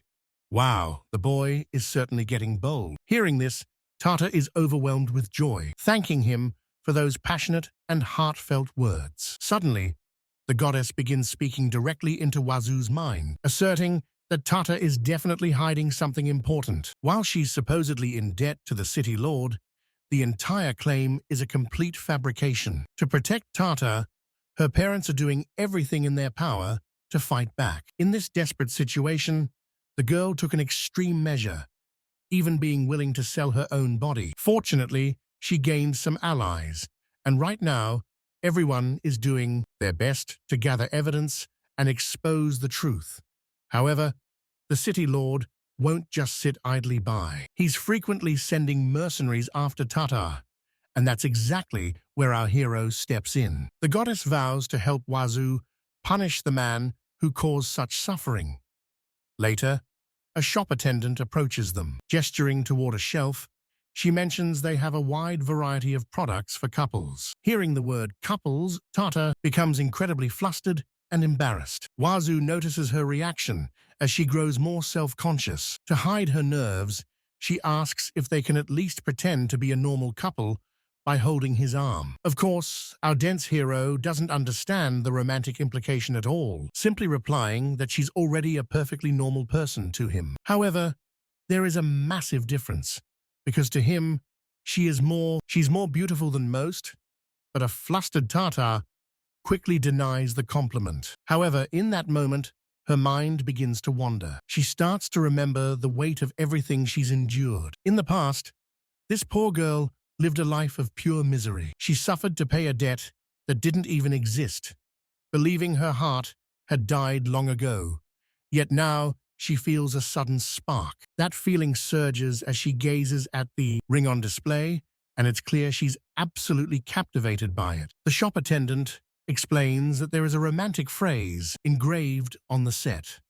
The man's ring promises he will always protect her, while the woman's ring swears she will have eyes only. Tarta falls silent, wondering if someone with a tainted past like hers is even allowed to make such a wish. But there's no hiding it anymore. The girl is officially head over heels for our protagonist. A moment later, she works up the nerve to call Wazu over, asking him to personally slide that ring onto her finger. Afterward, Tarta finds the situation incredibly strange, because whenever she's standing next to Wazu, she feels like a young girl, hopelessly in love. She plays it off as a simple thank you gift for his protection, but her heart says otherwise. Wazu explains that he mostly fights with his bare hands, and he's terrified he might accidentally shatter the ring. Tarta suggests he save it for their next reunion, not wanting to hinder him during his intense battles.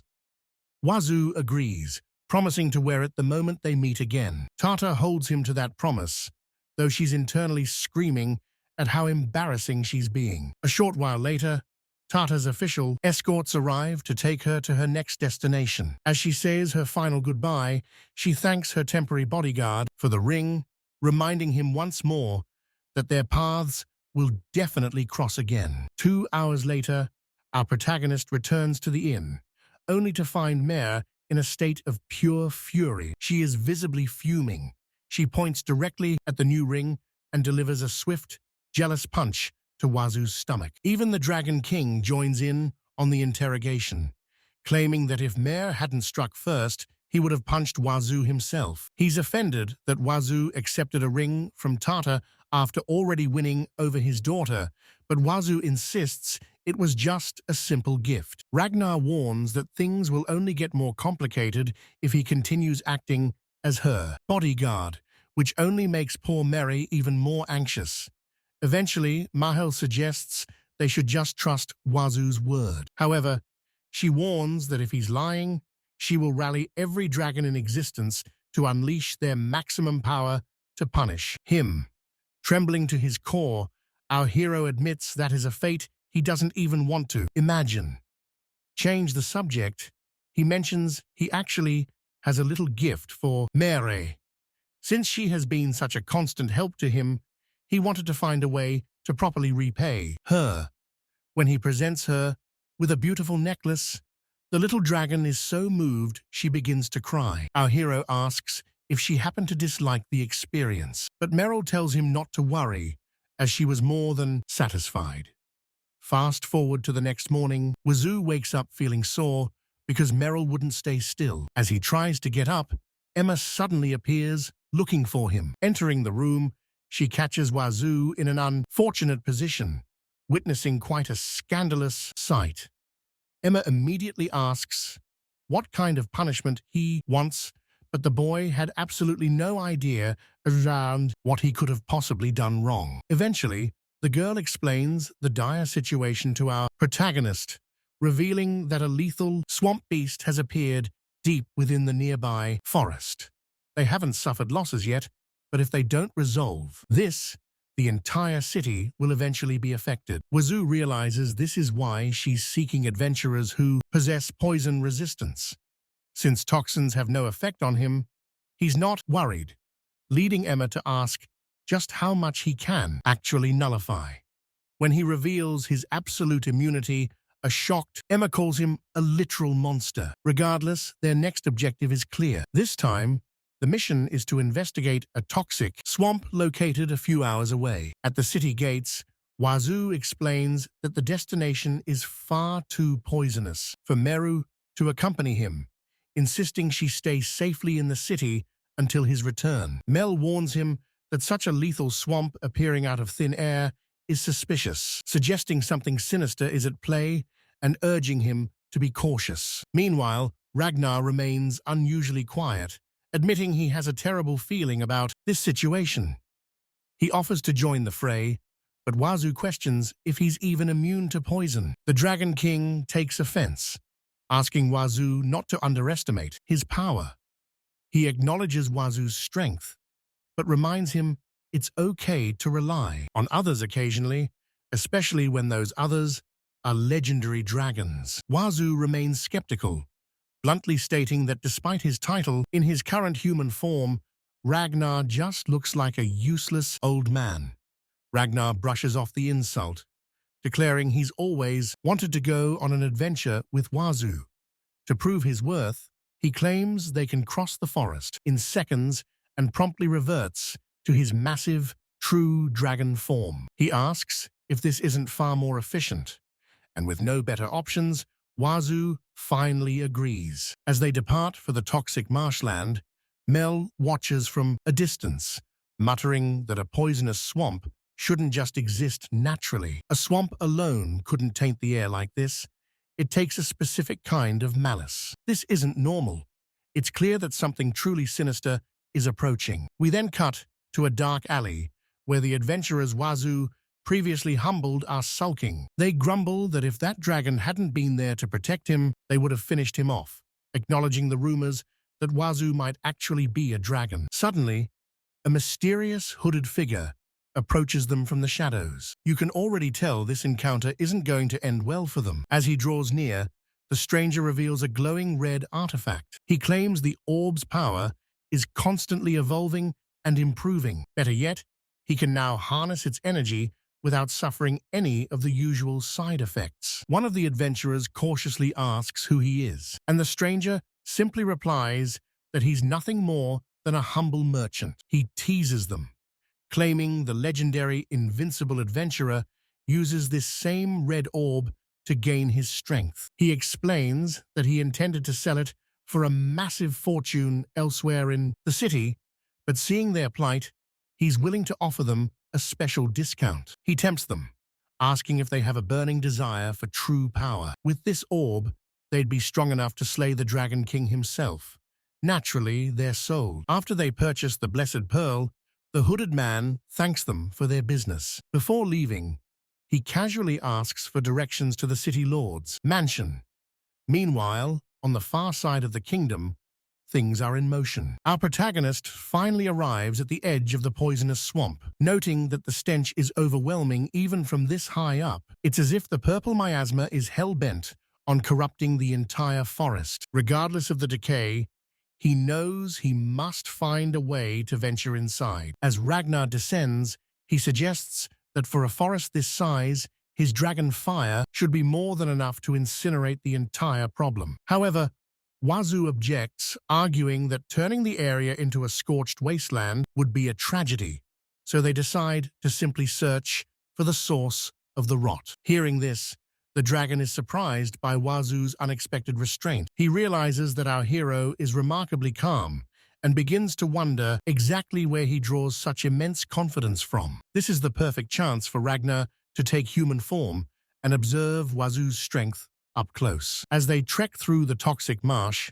Ragnar asks if Wazu even feels the miasma, as even a dragon like himself is starting to feel uncomfortable. Small animals wouldn't last a second here, yet Wazu shows incredible adaptability. Wazu admits he isn't sure of his power's origin, only that after Mia saved him from the brink of death, his body underwent peculiar changes due to strange food and a goddess. Ragnar then asks if he held on to any specific wish while he was facing his end. Wazu admits he just refused to die a pathetic death.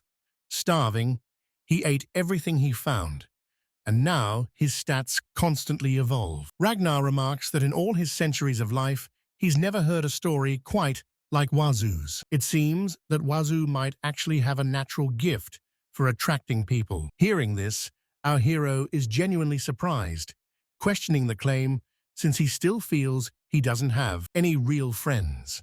Ragnar asks if he doesn't count, leaving Wazu feeling completely flustered. Regardless, Wazu decides that he should probably stop eating dangerous things from this point forward. Ragnar asks why, since it clearly makes him stronger, but Wazu fears becoming so absurdly powerful that he loses his humanity. Talk about being humble, right? Suddenly, the two of them approach a large lake where the dragon notes that the miasma is becoming significantly more intense. Meanwhile, a mysterious creature is lurking in the shadows, watching their every move with malicious intent. Ragnar warns him not to touch the fluids as they are corrupting the land and creating toxic swamps. Wazu asks if the solution is simply to defeat the monster, but the dragon wonders how they can kill it without making physical contact. Wazu admits he is curious if the creature's body is composed entirely of poison, as he is hoping to at least land a solid punch. To be honest, he isn't sure if it will even work, but he has to try something. As he throws a strike, the protagonist's hand gets stuck, and he says he can feel a strange sensation. With a simple upward flick of his hand, the creature suddenly explodes.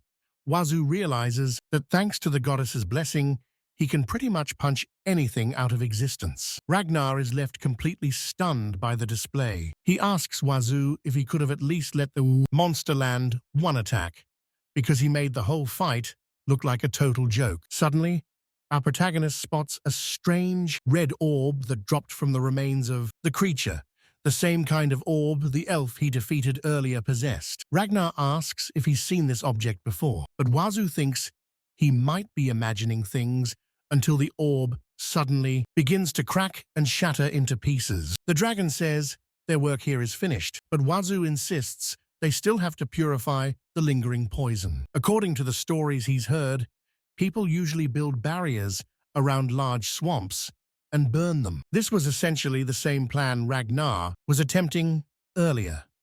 Approaching the lake, Wazu dips his fingers into the muck and takes a quick taste. Seriously, this kid is absolutely insane. The dragon panics and tells him to spit it out immediately, but the boy calmly mentions that the poison has a surprisingly sour flavor. Completely overwhelmed, Wazu dunks his head into a puddle, swearing that he's going to consume it all. A few minutes later, the boy is literally stuffed. Just look at the massive size of his stomach. Wazu admits the meal was delicious, even if it was a bit much, while the poor dragon claims he nearly died of pure anxiety. Still, the forest is finally safe and no longer poses a threat to the city of Linos. Suddenly, the ground begins to glow, leaving our protagonist completely bewildered as a radiant light begins to envelop him. From within the shimmering aura, a mysterious voice offers its gratitude, calling him a truly kind adventurer. Wazu stands there in a daze, wondering whose voice it could be. As Ragnar watches, the light finally fades away, leaving Wazu slumped over on the ground. The boy has passed out cold, and Ragnar realizes he pushed himself way past his limits. It seems that because his power is so far beyond the ordinary, he's lost track of what a normal person can actually handle. Even so, he remains an incredibly selfless individual with a golden heart, using his strength only to save others. He sees Wazu's heart for saving others, realizing why his daughter fell for him, and finally accepts the man she chose. Now that he approves, he pledges to lend Wazu his strength whenever he needs it. They're officially best friends now, which escalated from 0 to 100 incredibly fast. Shortly after, the guild leader expresses his disbelief over the recent mission. He can't wrap his head around how Wazu cleared that poisonous swamp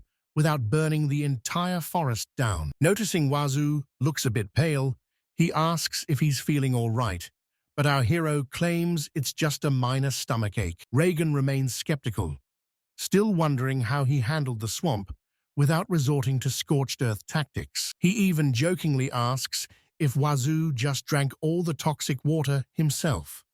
Regardless, he apologizes for the grunt work, acknowledging that Wazu is far stronger than anyone else in the guild and shouldn't overwork himself. He promises to deliver the reward later and tells Wazu to go home and rest. But Wazu is interrupted. Nenya suddenly appears, informing him that Tarta is asking to see him immediately. Reagan teases him about how popular he's becoming with all these beautiful girls. Wazu tries to play it off as nothing special, claiming they just want to thank him. He insists they are simply grateful for him cleaning up that lethal, poisonous mess. The guild leader asks if he's heard about Tarta's situation with the corrupt city lord. They've finally gathered enough evidence to expose his underground crimes, and they plan to take the case to court tomorrow morning. Wazu is thrilled that Tarta will finally be free, realizing she might be his very first friend.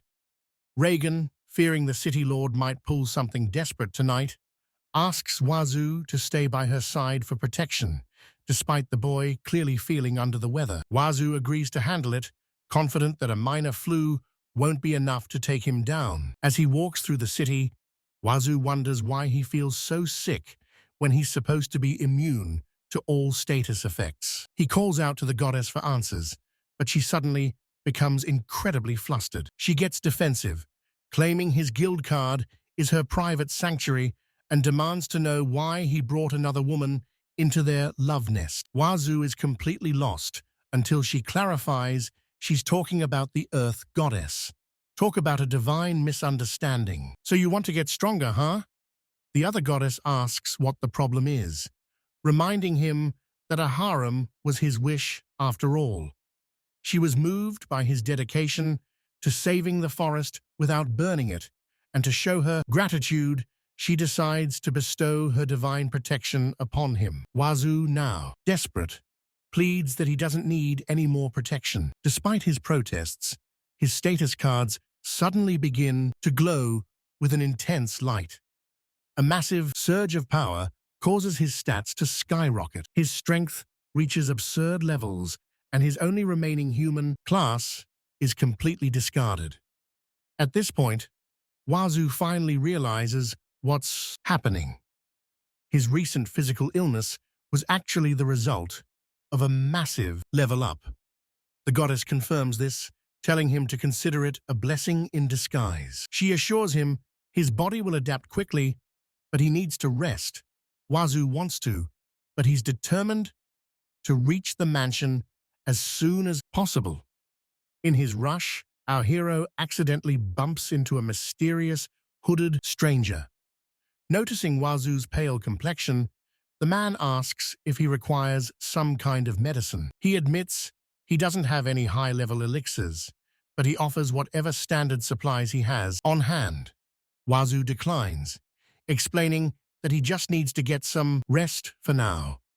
The man apologizes, but then stops to stare intensely at Wazu, leaving the poor guy feeling utterly confused. Suddenly, the man begins to laugh, noting that Wazu certainly isn't as carefree as he seems. He introduces himself as Shiro and tells Wazu to buy something from him the next time they meet. As he departs, our protagonist struggles to process the recent events, but he has no time to dwell. His priority is clear. He must move quickly to protect those waiting for him. Hours later, the boy finally reaches the inn, where a frantic Nine is waiting. She's visibly shaken, demanding to know what took him so long, but she notices he looks deathly pale. Wazu dismisses the concern, claiming it's not just the poison. Melia interrupts, stressing that they need him in peak condition, as they have no idea what threats might emerge at any moment. But without warning, the exhausted warrior suddenly collapses to the floor, leaving the girls scrambling to help him. Meanwhile, in a dark and distant location surrounded by monsters, a mysterious, hooded figure mutters that even after utilizing 4 powerful red orbs, the creatures failed to transform into the forms he truly desired. Still, he concludes that this should be enough to make things far more interesting. Later that day, at the Adventurers Guild, an officer informs Reagan that they are facing a massive crisis. According to the urgent report of a scout who just returned, a relentless tide of goblins is currently swarming toward the southern borders of Lineker. Reagan initially dismisses the threat, until he learns there are over 1,000 monsters in the horde. Back at the inn, our protagonist is completely exhausted, resting his head on Tarta's lap. He suddenly jolts awake as she explains that he collapsed on their way back home. Wazu apologizes, but Tarta notes that the swamp must have been grueling for someone as powerful as him to faint. Desperate for reassurance, the boy grabs her shoulders, asking if he's truly still a human being. He needs physical confirmation that he hasn't lost his humanity. Out of nowhere, the protagonist leans in and asks if there is anything special between them. They share an intense stare, drawing closer and closer, but Namiya suddenly bursts in to break the romantic tension. Entering the room, she sees the hero is awake and claims she wasn't worried, though she's clearly relieved. She mentions that the owner confirmed how Wazu successfully cleared the toxic swamp, though Wazu humbly insists it was the least he could do. Skeptical, Namiya demands to know his secret, refusing to believe a mere human could achieve such a feat. Tarta is completely lost and wonders where this is heading, even questioning if our protagonist is actually human. Wazu is just relieved to hear that he still comes across as a normal person, though the curious girl can't help but ask what the secret behind his insane strength really is. Wazu admits that while everyone has secrets, he's not even sure how he became this powerful, and honestly, his overwhelming might makes him a bit uneasy. Regardless, he decides it's totally fine. At the end of the day, he's still the same human he's always been, and he's determined to keep believing that moving forward. Suddenly, the atmosphere shifts as Menya glances out the window, noticing a massive crowd of people gathered outside. A panicked messenger arrives, shouting that they're in serious trouble. A massive goblin horde is marching on the capital. When they ask where the shop owner is, Menya explains that he went to meet the guildmaster to deal with the monsters. Wazu is shocked to learn Garrity can fight, but the girl reveals that both he and the guildmaster were once legendary adventurers. Tarta nervously asks exactly how many goblins are approaching, and the woman reveals the count is well over 1,000. Despite the staggering number, Wazu remains remarkably calm, simply stating it's time to head out. Before he goes, Tata pulls Wazu aside. She tells him she won't ask him to save the entire capital, but begs him to prioritize his own safety. Prioritize his safety and not overexert himself. Hearing this, Wazu tells her there is no need to worry, because no matter the danger, he simply won't die.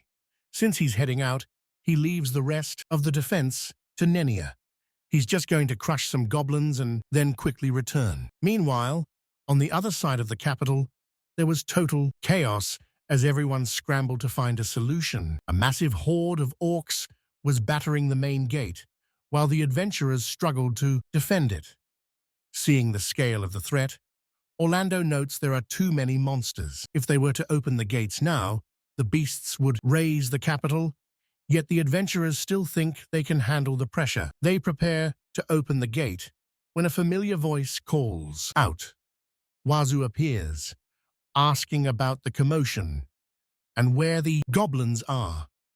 A scout explains that the monsters are swarming outside, and if they open the gates now, the city will be annihilated, though the gates won't hold much longer. To put it simply, even with all these adventurers on hand, they don't stand a single chance against the enemy. Wazu then asks where the guild leaders are, but Orlando reveals they're trapped outside and need saving. They're well aware of the stakes, but with the capital full of civilians, weighing human lives is a nightmare. He's paralyzed by the choice of who to protect, feeling utterly helpless and wishing he had more power. He wonders if things would be different. But then, our hero tells them not to worry as he calmly begins to stretch and tells them to leave the rest to him. If he can just thin out the horde, the others can finally join the fray. He instructs them that when he gives the signal, they must immediately open the gate. Without warning, the protagonist takes a massive leap, and as the boy charges forward, the onlookers watch, the ground below in utter shock. Despite being surrounded by a massive swarm of goblins, he readies a single punch and completely obliterates them. The sheer scale of his power is insane, proving the kid is truly on another level. He casually mentions that he's cleared enough, shouting for Orlando to open the gate. The gate swings open, and everyone watching is stunned that the protagonist wiped them all out so effortlessly. With the path cleared, he leaves the remaining cleanup to the adventurers. With no other choice, they have to give it their all without wasting a single second. The adventurers charge out of the gate as Wazu announces he'll search for Reagan while heading out into the fray alongside Orlando to scout further ahead. On the battlefield, Reagan is busy slaughtering waves of orcs, but his work is far from over. The vile creatures simply refuse to stop appearing. Wazu asks Garrett if he's holding up, but he admits they're struggling with their limited numbers. He notes the Goblin King is lurking nearby, and taking him out might break the horde. Suddenly, Wazu arrives on the scene, noticing they're in a tight spot and offering his immediate assistance. Reagan explains that a formidable Goblin King is the one orchestrating this assault, prompting the protagonist to suggest they simply eliminate the leader. However, the guildmaster urges caution, warning that killing the king now would cause the goblins to scatter and raid nearby villages. That's a risk they can't afford. They need to wipe them all out right here to ensure everyone's safety. Wazu feels the pressure unsure of his next move when a massive explosion rocks the area. Garrett notices the blast came from a wounded man stumbles from the gate, gasping for breath. He desperately warns them that the situation has taken a turn for the worse. A demonized beast has appeared at the north gate. Wazu, confused, asks for clarification. Garrett explains that it's a monstrous creature that was once human, a corrupted being capable of wielding an overwhelming amount of mana. These demons possess magic too vast for a human body to contain, transforming them into something far more powerful. However, in the process, they lose all self-control and succumb to a state of complete and irreversible madness. Startled, Wazu asks if their appearance changes as well, and Garrett confirms that you can tell to a single glance that they are no longer human. Our hero quickly connects the dots, realizing this sounds exactly like what happened with Kazuna in the Elven village. Knowing what's at stake, he rushes back to the north gate to handle the chaos. Meanwhile, near the inn, Tarta wanders the streets, searching for the source of the explosion. She's terrified that Wazu might be in danger, and Nenia admits she's just as worried. But Nenia reassures her that Wazu is incredibly strong and is sure to be safe. Suddenly, Tarta begins to tremble, sensing a presence looming directly behind her. Before she can even react or look back, she's brutally struck and sent flying through the air from far away. He's stunned that he couldn't even sense the creature's approach. To make matters worse, the beast has already snatched Tarta in a sudden violent blur. The hideous monster begins to gloat, claiming that Tarta now belongs to him. Meryl, skeptical, asks if he's supposed to be the city's lord. Man, this guy is truly repulsive. Soon after, Nenya steps forward and demands to know what magic granted him that form. The demon scoffs, saying with Tarta in his possession, they are destined for love. He tells them to despair against his godlike demonic strength. But while this demon rants, on the other side of the city, a relentless horde is desperate to breach the main gate. The guards are panicking, unsure of what to do, while the Dragon King's family can only stand by and watch. Meanwhile, our protagonist is quietly slipping through the back entrance. Surveying the battlefield, he spots a group of orcs charging in. Suddenly, he stops dead in his tracks. Something about them feels incredibly familiar. He recognizes their faces. These are the same thugs who kicked him out of the bar. In that same instant, all three of them lunge at him, but our protagonist counters their assault with a single devastating punch. He recalls Garrett's grim warning that it's already too late. Once they transform, there is no turning back. Wazu laments that he doesn't understand how they ended up in such a wretched state, but if they can no longer be human, then he will resolve to use every ounce of his power to put a definitive end to their suffering. In a matter of seconds, our hero shatters through all three at once. The onlookers are left in absolute awe, desperate to know who this mysterious kid actually is. Approaching the survivors, Wazu asks if they are doing okay. The lead adventurer thanks him, noting that since he's neutralized the demonic threats, they can handle the remaining chaos themselves.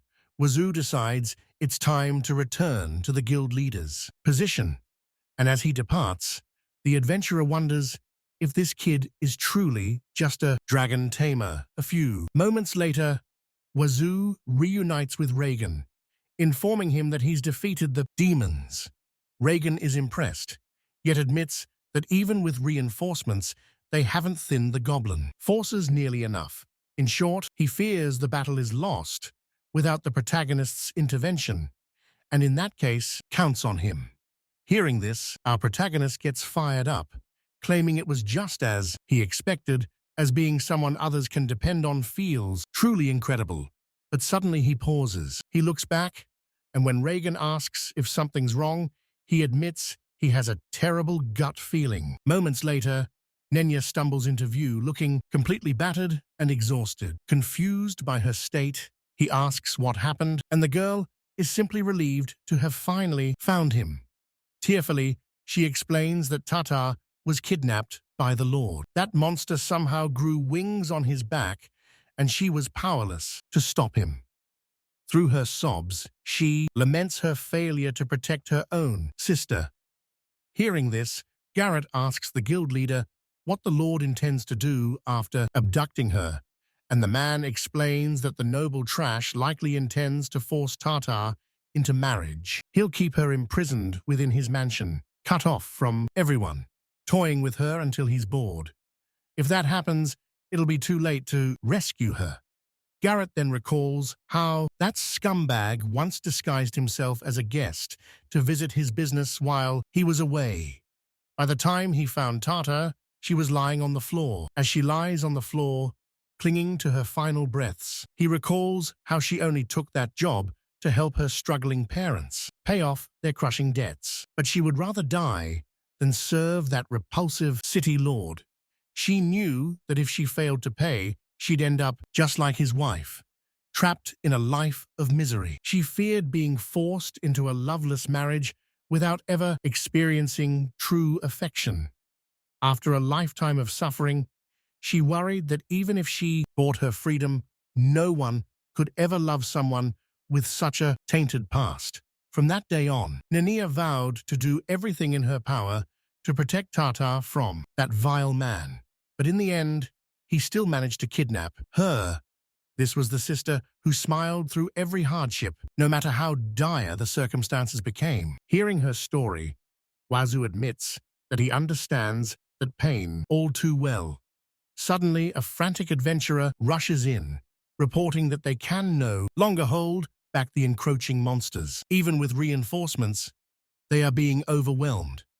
Yet Reagan urges Wazu to go find Tarta. After all, he's the only one who can save her from. Hearing this, Wazu freezes, realizing that if he abandons his post right now, his companions will be left completely defenseless. He's torn between impossible choices, desperately wishing for a sign or an answer. Just then, a blinding light erupts from the heavens as a familiar figure descends. In a stroke of perfect timing, the massive Dragon King makes his grand entrance. He admits he doesn't fully grasp the situation, but tells Wazu to go where he is needed. He promises to safeguard this place in Wazu's stead. Relieved, Wazu beams, admitting he's never had to say this in his entire life, but he is truly grateful to be counting on his best friend. The dragon nods silently before turning to the commander to inquire about the scale of the approaching enemy forces. The leader reports that the hostile army numbers around 800. It's a massive horde, likely spearheaded by a powerful Goblin king. Ragnar refuses to waste another second, vowing to turn the entire battlefield into nothing but charred remains. With a single devastating breath, he strikes. He completely incinerates the massive vanguard of the Orc army, leaving the adventurers awestruck by his overwhelming power. The Dragon King's might is truly on a different level. He reiterates that he won't waste another second questioning Reagan. He understands the gravity of the situation as innocent people tremble in fear. This incident mirrors his own tragic past. He thinks of his daughter, who is facing a similar struggle. As Mia flies toward the heat of her next adventure, he vows that they must emerge victorious in this war. Meanwhile, deep within the city, Tarta is locked in a room with the Lord, a monster who has long since abandoned his humanity. Having already brought him to the mansion, she demands to know what more he could possibly want from her. The Lord reminds her that she is destined to become his wife, but she immediately shuts him down. She refuses to yield, claiming that even if he views her as tainted, her spirit remains entirely pure. Infuriated, the man delivers a stinging slap, shouting that he's the only one who would stoop low enough to want her. He mocks her past, but Tarta stands her ground, revealing the truth. She decided long ago to save her heart for the person she truly loves. And that person is certainly not him. Not him. After all, she's already has someone she loves, and that is exactly why she will never be his. Hearing this, the Lord fumes, swearing he'll force her to bear his children. This guy is deranged. Now things are looking pretty bleak as the Lord continues his threats, But just as things escalate, our hero appears to save the day, knocking the monster out with a single kick. That's the way to do it. Now I truly believe in him. Embracing Tarta, he apologizes for arriving late. The girl asks why he's here while the others are fighting outside, but our hero reassures her that their allies have the situation under control. He only found her because of Manga, who despite the trouble did her job as his guide. After all, he is her dedicated bodyguard. Removing his shirt, he mentions it would be bad to be seen in this state. Hearing this, Tarta asks why he's being so kind to someone like her, but the moment is interrupted. The Lord is actually still alive, demanding to know how he got into this room. Wazu casually responds that he just walked through the wall. The Lord is shocked, claiming 30 B-rank adventurers were guarding the mansion. Wazu opens the door, revealing the unconscious guards, and asks if he's talking about them. He demands to know why they're hiding in a corrupt official's mansion while the city is in the middle of a crisis. Since they won't talk, he decides there's no choice but to start knocking some heads. The demon scoffs, claiming that even B-rank adventurers are mere mortals compared to the godlike power he now possesses. The villain starts rambling with some bizarre, over-the-top logic. He claims his water is a serpent that pierces all, and his flames can incinerate the very fabric of creation. Without warning, the creature conjures a massive, spiraling inferno. As the flames hurtle toward him, our protagonist stands his ground, refusing to flinch. He doesn't move a muscle. Nearby, the hooded figure watches the chaos unfold from the shadows. He never expected that the idiot he met on the street would end up in a battle of this magnitude. The kid's strength is absurd. He even managed to hold his own against a literal dragon king. The stakes are rising, and the twists keep coming. However, the Count's new power is on a completely different level. It's far beyond anything they've faced before, leaving everyone wondering how he'll survive. As the searing fire closes in, the situation looks absolutely dire. Tatsu desperately screams for him to turn and run. Suddenly, a mysterious goddess begins to speak directly into his mind. She explains that she embodies both water and fire, describing this dual power as something truly exceptional. They aren't about to let their champion fall. Two spirits manifest beside him, calling the protagonist their chosen agent. They entrust him with their strength, urging him to unleash his true potential. Empowered by their presence, our hero drops into a combat-ready stance. Tarta, witnessing the chaos, begs him to stop. She pleads for him to just abandon her. Wazu, however, tells her not to worry, as he is now completely composed. The girl simply stares, and through her tears, she asks why he'd go so far to save someone like her. In that instant, Wazu effortlessly disperses the attack, leaving the demon stunned that he's still unscathed. Answering the girl's previous question, he admits he did it because he loves her. Talk about a bold confession. Tarta is flustered, and Wazu realizes what he just blurted out. After all, he never planned to confess in such a bizarre situation. Making a quick excuse, he claims he spoke without thinking. However, Tarta insists he shouldn't love someone like her, claiming she isn't worthy and that she's tainted. But to Wazu, that couldn't be further from the truth. The beautiful Tarta has a complicated history with many men, including that despicable noble, but our protagonist remains completely unfazed. He doesn't let her past affect his feelings, proving he's an extraordinarily composed individual. Jokes aside, as Wazu looks her in the eye, he is more certain than ever he truly loves her. Meanwhile, the city lord is growing anxious because Wazu has been protecting Tarta since the moment he arrived. Wazu is disgusted by the lord's claim of ownership and responds with a single, massive blow. With one punch, the beast is downed, dropping a mysterious orb. Wazu picks up the sphere, realizing it's just like the incident that occurred back in the elf village with the chaos gas. Shortly after, the boy carries Tarta through the city, their chemistry on full display.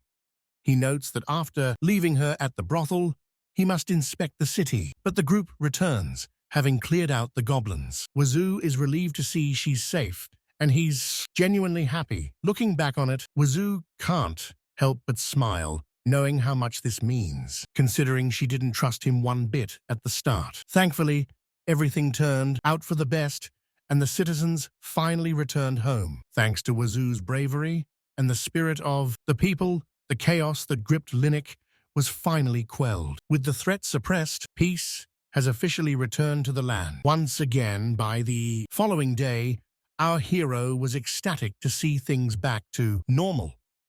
With a bright future ahead, he prepares to ask Tarta out, and he even remembered the ring. Naturally, Nair is going to be absolutely livid, but Wazu just wants to ask Tarta to join him on his journey. But first, there's a loose end. Elsewhere, the city lord remains bedridden and comatose. Reagan claims it's hopeless, as they can't even tell if he's alive or dead. He certainly won't be recovering anytime soon, and even the most elite magic experts couldn't find a solution. Still, no answer. They predicted his imminent death, and the same fate seemingly awaits the three members of Black Bull. Wazu, however, mentions that after he defeated them, mysterious orbs emerged from their mouths, just like the monster in the Elven village. Reagan realizes this is a critical lead. He explains that these orbs are forced from the host's body upon defeat, before shattering. Orlando then adds that witnesses spotted the trio purchasing orbs from a shady individual draped in a dark hood. It seems they traded hard work for cheap, artificial power. This confirms a puppet master is distributing orbs to create monsters. Wazu, hearing about the hooded man, looks pensive, prompting Orlando to ask if he recognizes the culprit. Wazu admits he encountered him once before. However, the hood masked his identity completely. Reagan decides to launch a formal investigation. Shifting gears, he asks Wazu why he isn't following Tarta. Wazu, completely blindsided, demands to know where Tarta is heading. Reagan is genuinely shocked that Wazu is out of the loop, explaining that Tarta left with her family under Garrett's protection. Since they're traveling, Reagan assumed the two were close enough that Wazu would have joined them. Go after her. Hearing this, Wazu is completely blindsided, since she hadn't mentioned a single word about her plans to him. Minutes later, the boy arrives at the inn where Tarta was staying, only to find that Nenia was the only one there. He asks where Tarta went, but she is just as clueless. Tarta only told her to follow her scent and strictly forbade bringing any backup. Wazu asks to join, but the girl refuses for the safety of her family. She clearly trusts him, but the decision isn't hers to make. Seeing the gravity of the situation, Wazu backs down, realizing a peaceful life is what's best for her. Suddenly, the clouds break and Wazu decides to head out before the downpour intensifies. He bids her farewell, asking only for a future update. Soon after, the girl departs, leaving our hero standing all alone, out in the pouring rain. Once again, Wazu finds himself pushed to the sidelines. Talk about bad luck. The scene then shifts to the outskirts. Outside the city, we find Salona. She admits that she's been incredibly worried lately. She contemplates whether she should simply return to the village. She originally wanted to join Wazu's party, but seeing him with such capable companions left her feeling discouraged. Normally, she wouldn't let this get to her, but when it comes to Wazu, she can't get him out of her head. Suddenly, another girl steps off a nearby carriage. It's Tarta, and her family is trying to stop her from heading back to the city. She's deeply upset that she never got to say anything to the protagonist. Deep down, she knows that they are destined to see each other again. But being apart for 6 months is too long. She feels like she just ran away, but her father insists they can't waste time. That's when Garrett arrives to intervene. After he asks what's wrong, Tarta begs to go back to the city. Her mother asks why she'd go so far for just one guy, and without a single moment of hesitation, Tarta responds that she loves him. Salona, who was listening in, is absolutely floored. Her parents are equally shocked by the bold confession, but surprisingly, they agree to turn the carriage around. So they're heading back, but at the same time, at that same moment, Salona approaches, mentioning that she has a question. Glancing at Tarta's physique, it's clear that Salona is quite well endowed, if you catch my drift. Regardless, Salona asks if the Wazu they're discussing is incredibly powerful, with black hair and a completely ordinary appearance. Tarta is taken aback, wondering what Salona. It seems everyone is looking to join Wazu's circle. Man, this guy is really becoming famous, isn't he? A little later, they stare each other down, questioning their respective relationships with the protagonist. Salona notes that since Wazu is the type to help anyone in need, it's only natural for those people to fall in love. Tarta smiles, realizing her own heart was stolen as well. Salona explains that Wazu insists on acting like a mediocre person, despite being strong enough to obliterate any monster with a single punch. It's simply impossible not to fall for him after being protected. Tarta adds that his kindness and pure, youthful heart make him the kind of man any woman would dedicate her entire life to. Someone like him. After hearing each other out, the girls fall silent. It seems they've already accepted their place in Wazu's growing harem. Well, at least they're sorting things out amongst themselves. Shifting gears, Tarta asks if she can discuss what happened between. As time passes, the two continue to reminisce about our hero. By the end of it, poor Mer is left feeling incredibly somber.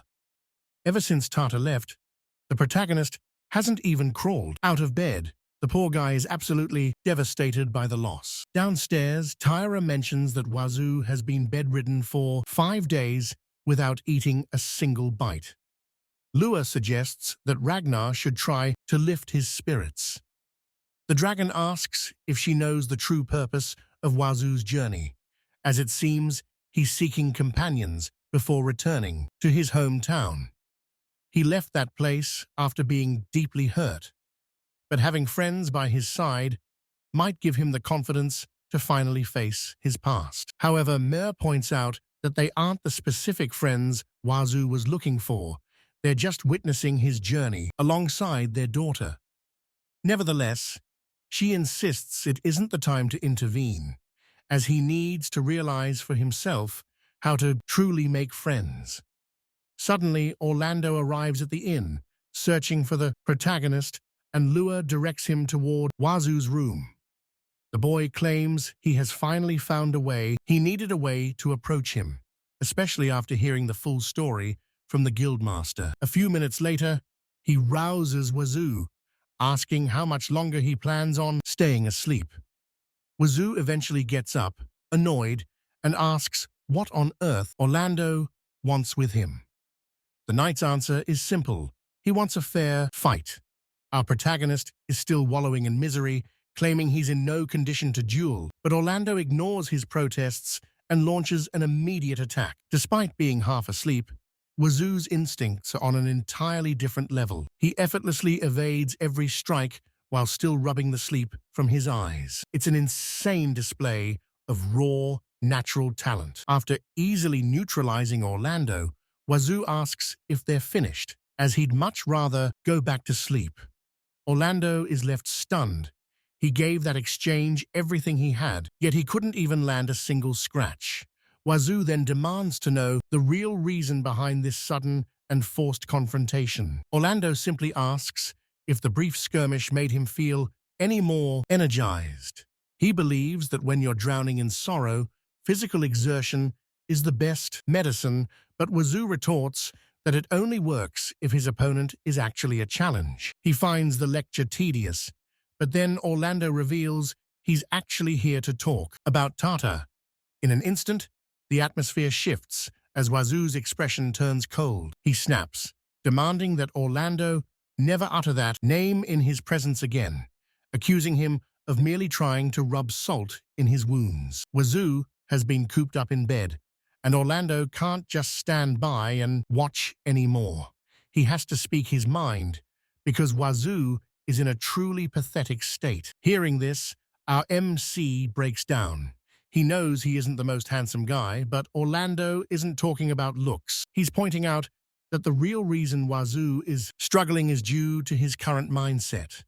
Orlando looks at him with pure pity, demanding to know what happened to the man he once admired. When he witnessed Wazu decimating those goblins, he was awestruck to find someone so powerful. He developed a deep-seated respect for Wazu's incredible abilities, and in that moment, he truly aspired to be just like him. He didn't want to be just another guard or an ordinary man. He wanted to be a hero who could protect others. Now, he can't stay silent while his idol rots away in a dark room over some girl. However, Wazu snaps back, claiming his misery has nothing to do with her. He demands to know why he should listen to a guy like Orlando, but Orlando simply replies that regardless of what Wazu thinks, he still considers him a true friend. Wazu is stunned, confused as to how they became so close so quickly. But Orlando doesn't care about the timeline. He just wants the old Wazu to snap out of it. Wazu then asks a heavy question. Everyone thinks he's strong, but his mental fortitude doesn't match his overwhelming physical power. In short, he lacks self-confidence and constantly seeks others to fill the void in his soul. Yet, despite people caring for him, he's always cast aside, and every time it happens, he retreats to his room, consumed by envy for those who travel with companions by their side. It's a bitter reality because despite possessing an overwhelming amount of power, he walks his path alone, leaving him feeling utterly miserable. But then, Orlando suddenly strikes the protagonist, snapping him out of his self-pity and questioning why he views his gifts as being completely worthless. He argues that it doesn't matter if people choose not to follow him. After all, he saved the city of Linux. While Ragnar gets the credit, he's the true hero. Furthermore, he managed to protect the woman he loves, a feat he should be proud of. Even if she's gone, he brought her joy, asking if that isn't enough, or if he's really the type of person who values his own desires over her happiness. Orlando then challenges him, asking what he thinks all this incredible power is actually for, if not for helping those in need along his journey. By solving problems and restoring peace to others, he has become a legendary traveler in the eyes of the people. Orlando asks if that isn't a life worth living, a dream many would die for. He needs to embrace that role. Hearing these words, our protagonist feels a spark of inspiration. He admits that living as a legendary hero sounds like a fascinating path. With his resolve finally solidified, the scene shifts to the Dragon King's family, who have been monitoring his every move. After those events, the scene shifts. We head back to the guild hall, where Ragnar is struggling to accept that the two of them are actually leaving Linux. He had personally trained Orlando and helped him acquire some vital skills. If the protagonist is backing this decision, then the boy must be prepared. Since Orlando dreams of becoming a knight, he has to reach the royal capital. Even though this happens so suddenly, Wazu is more motivated than ever, making it the perfect time to begin their journey. A few moments later, Lula is clearly devastated to hear the news that Wazu is moving on. However, she plays it off, claiming she's just losing a regular customer, and it seems like the girl was only interested in his wallet the whole time. Soon after, Kayla tells him to do his absolute best and promises him that he'll always have a home back in Linux. The guild leader then appears, handing over a special reward for their successful mission. It's a prestigious badge once held by every member of his elite group back when he was an active adventurer. By presenting this to the guildmaster at the headquarters in the capital, they'll receive some incredibly rare and powerful items. There is one catch, though. The guildmaster's older sister is famously temperamental. Just hearing about her terrifying reputation makes our hero tremble in his boots. With that, they officially set off, saying their final goodbyes to everyone in the city of Linux. Man, Wazu really did stay there for a long time, didn't he? While Ragnar returns with his family to the castle, our protagonist begins the trek to the royal capital with his little dragon and Orlando. However, there's one mystery the kids still haven't solved. Why was Todd following him? It's actually quite impressive that the girl returned at all. Garrett remarks that Wazu has a very bright future ahead of him. The kid is remarkable, but even so, no one expected him to get this close to two such breathtakingly beautiful girls. Meanwhile, Nenya mopes in the corner, regretting that she didn't act sooner. She claims she would have brought him along herself. It's hard to read her expression, but upon hearing this, the other two girls immediately catch on to her feelings. They tease her, asking if she's a new candidate for Wazu's harem. Nenya gets flustered, insisting she's just a simple bodyguard. But Salona warns that his charm is hard to resist for long. Honestly, this guy is on another level. And the kicker is that he's completely oblivious to his own riz. Switching gears, we check back in with our protagonist and Orlando as they continue their journey. After slaying a horde of monsters, the poor kid is completely drained and begs for a moment to finally catch his breath. Wazu is genuinely surprised. He asks if Orlando is seriously exhausted after taking down a mere 30 monsters. Orlando pleads with him not to compare a normal human to Wazu's freakish stamina. Wazu laughs it off, noting how much stronger Orlando has become. However, Orlando admits he can't even feel the progress when compared to a monster like Wazu. To put it simply, he's incredibly envious of his friend's growth. Even on the verge of death, Wazu receives divine protection and evolves further.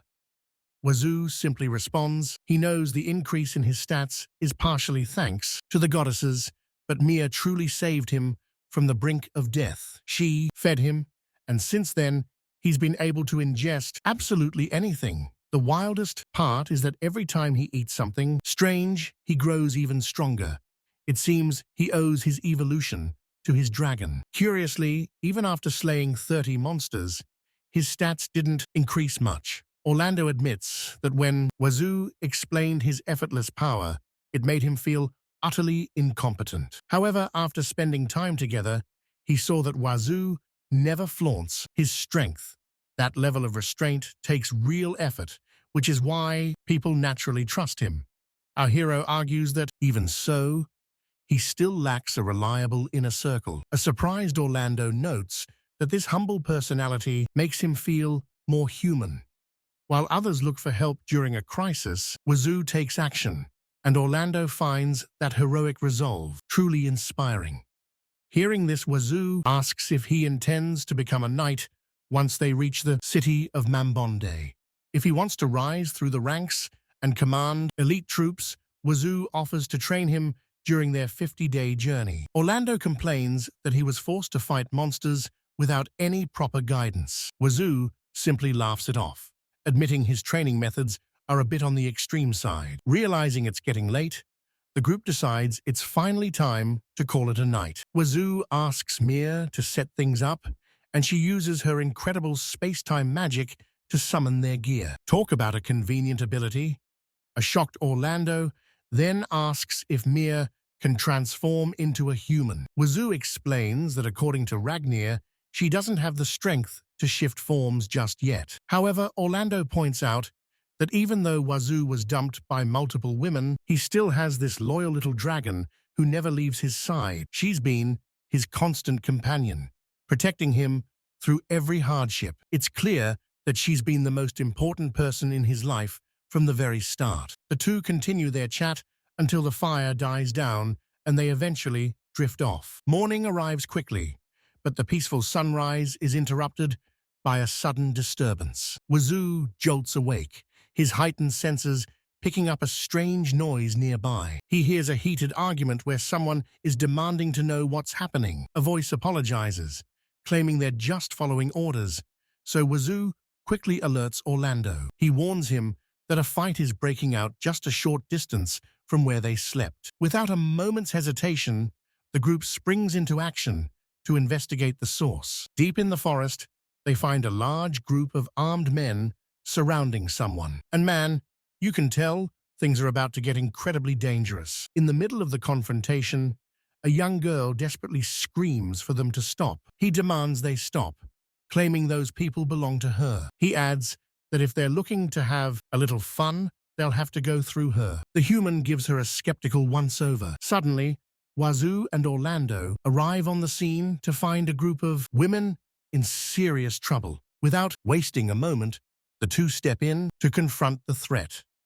As the bandits glare, Wazu tells Orlando to handle the three armed men. The boy lacks confidence, but the protagonist insists that with his current power, he is more than ready. Wazu reassures him that he'll take care of the rest, just as two massive thugs appear, questioning his confidence. Wazu, acting completely clueless, asks exactly who they are.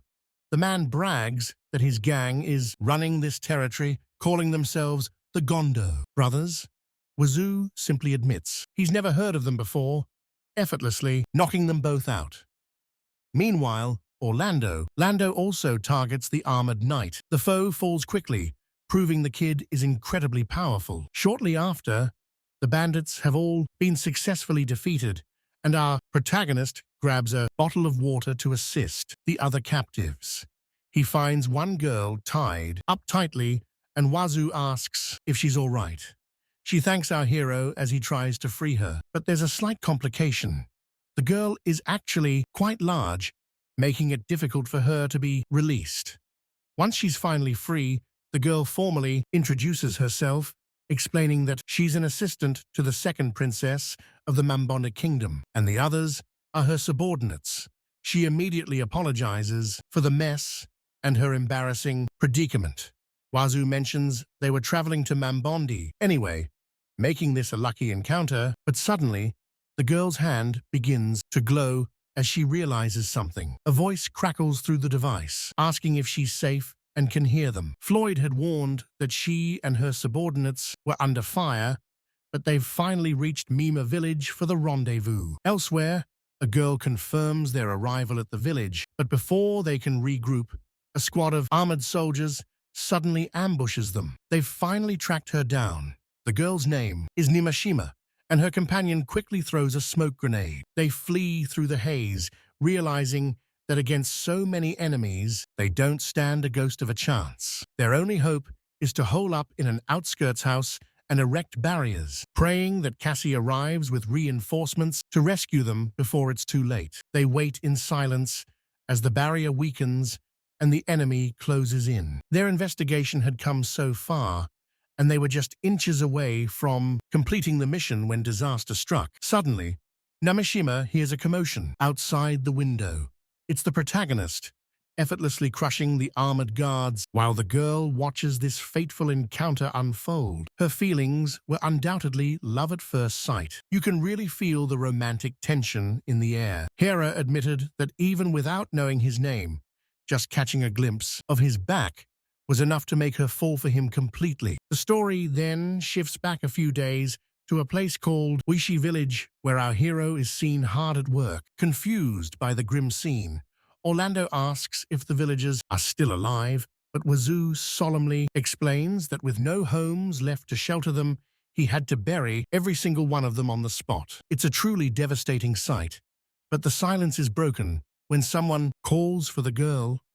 After speaking with the village chief, she heads for Linos to ensure those bandits face justice as quickly as possible. As she prepares to depart, the girl on the horse looks back in surprise. Our protagonist simply stands there, staring.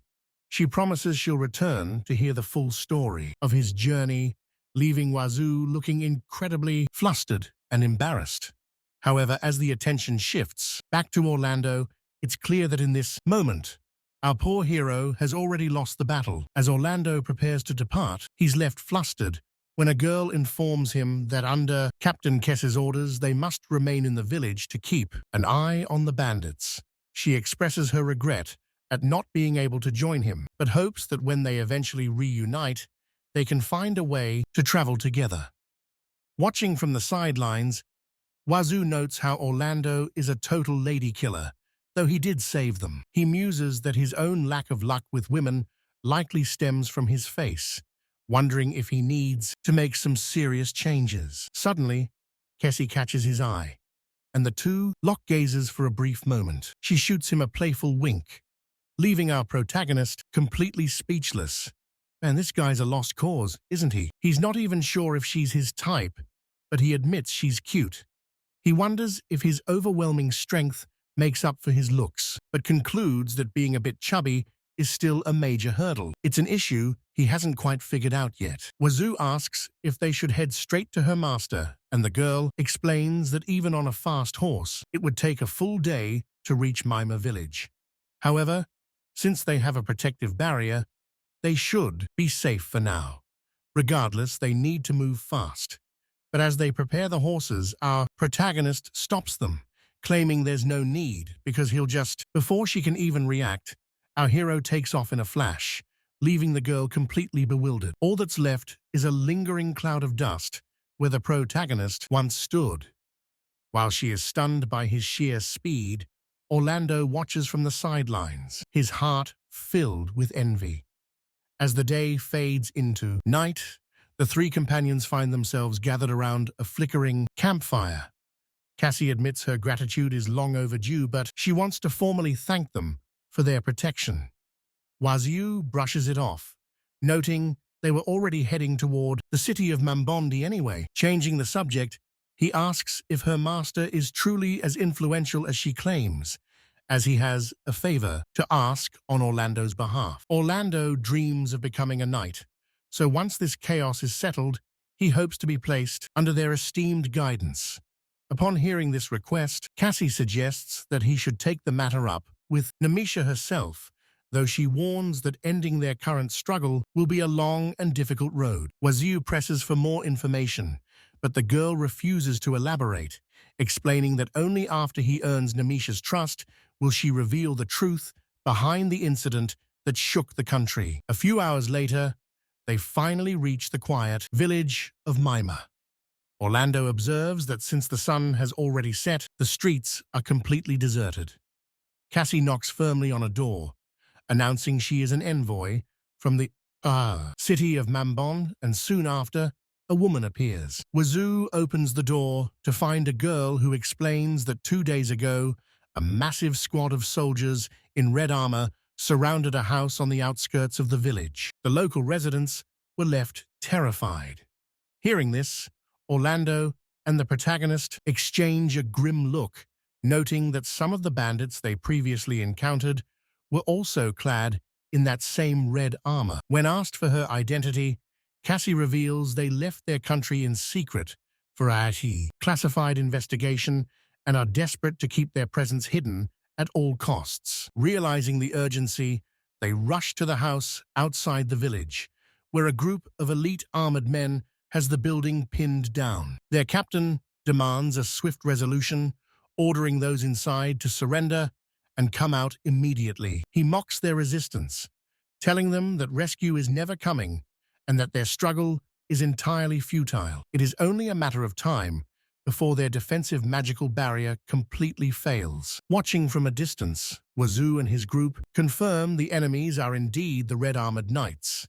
Outnumbered, Orlando asks for a plan, and the girl suggests acting as a decoy. However, Wazu notices the barrier protecting the house is flickering and growing weaker by the second. They don't have a moment to lose, so he prepares to move out. Orlando warns him that these men are far more dangerous than bandits, as they are highly trained knights. Undeterred by the warning, Wazu simply asks them to let him handle this. Before the girl can even react, our hero lunges toward the enemy line. Sneaking up behind one soldier, he delivers a strike so powerful it sends the others tumbling like dominoes. The entire squad is knocked unconscious before they even know what hit them. Looking at the carnage, Wazu realizes he's still remarkably bad at being stealthy. Concealing his presence, a horde of knights charges toward him. They swarm the room simultaneously, but the boy is ready. Their primary objective is to retrieve the legendary blade. He snatches the sacred sword through the window of the manor, while a mysterious figure watches from the shadows. The girl is amazed that Cassie actually brought someone to save them. Despite his unassuming look, Wazu continues to send the enemy soldiers flying with effortless, overwhelming power. With the knights defeated, Cassie approaches, stunned by the MC's incredible strength. Suddenly, the magical barrier begins to fade. As the seal dissipates, the captive girl steps forward and bows deeply, expressing her gratitude for the rescue. Cassie steps up to introduce herself to the group. She formally announces her name is Cassie, but as she opens the door, she finds the girl from before waiting. Cassie is completely bewildered by the strange turn of events. The rescued girl can't take her eyes off of our hero. She stares intently at the protagonist, desperate to know his identity. Wazu calmly steps forward to greet her, and as he introduces himself, she reveals her own name. Her name is Namisha, and our hero is immediately taken aback. Wazu is surprised because she shares the exact same name as the country. Without thinking, she reveals she's actually the second princess of the Mambone kingdom.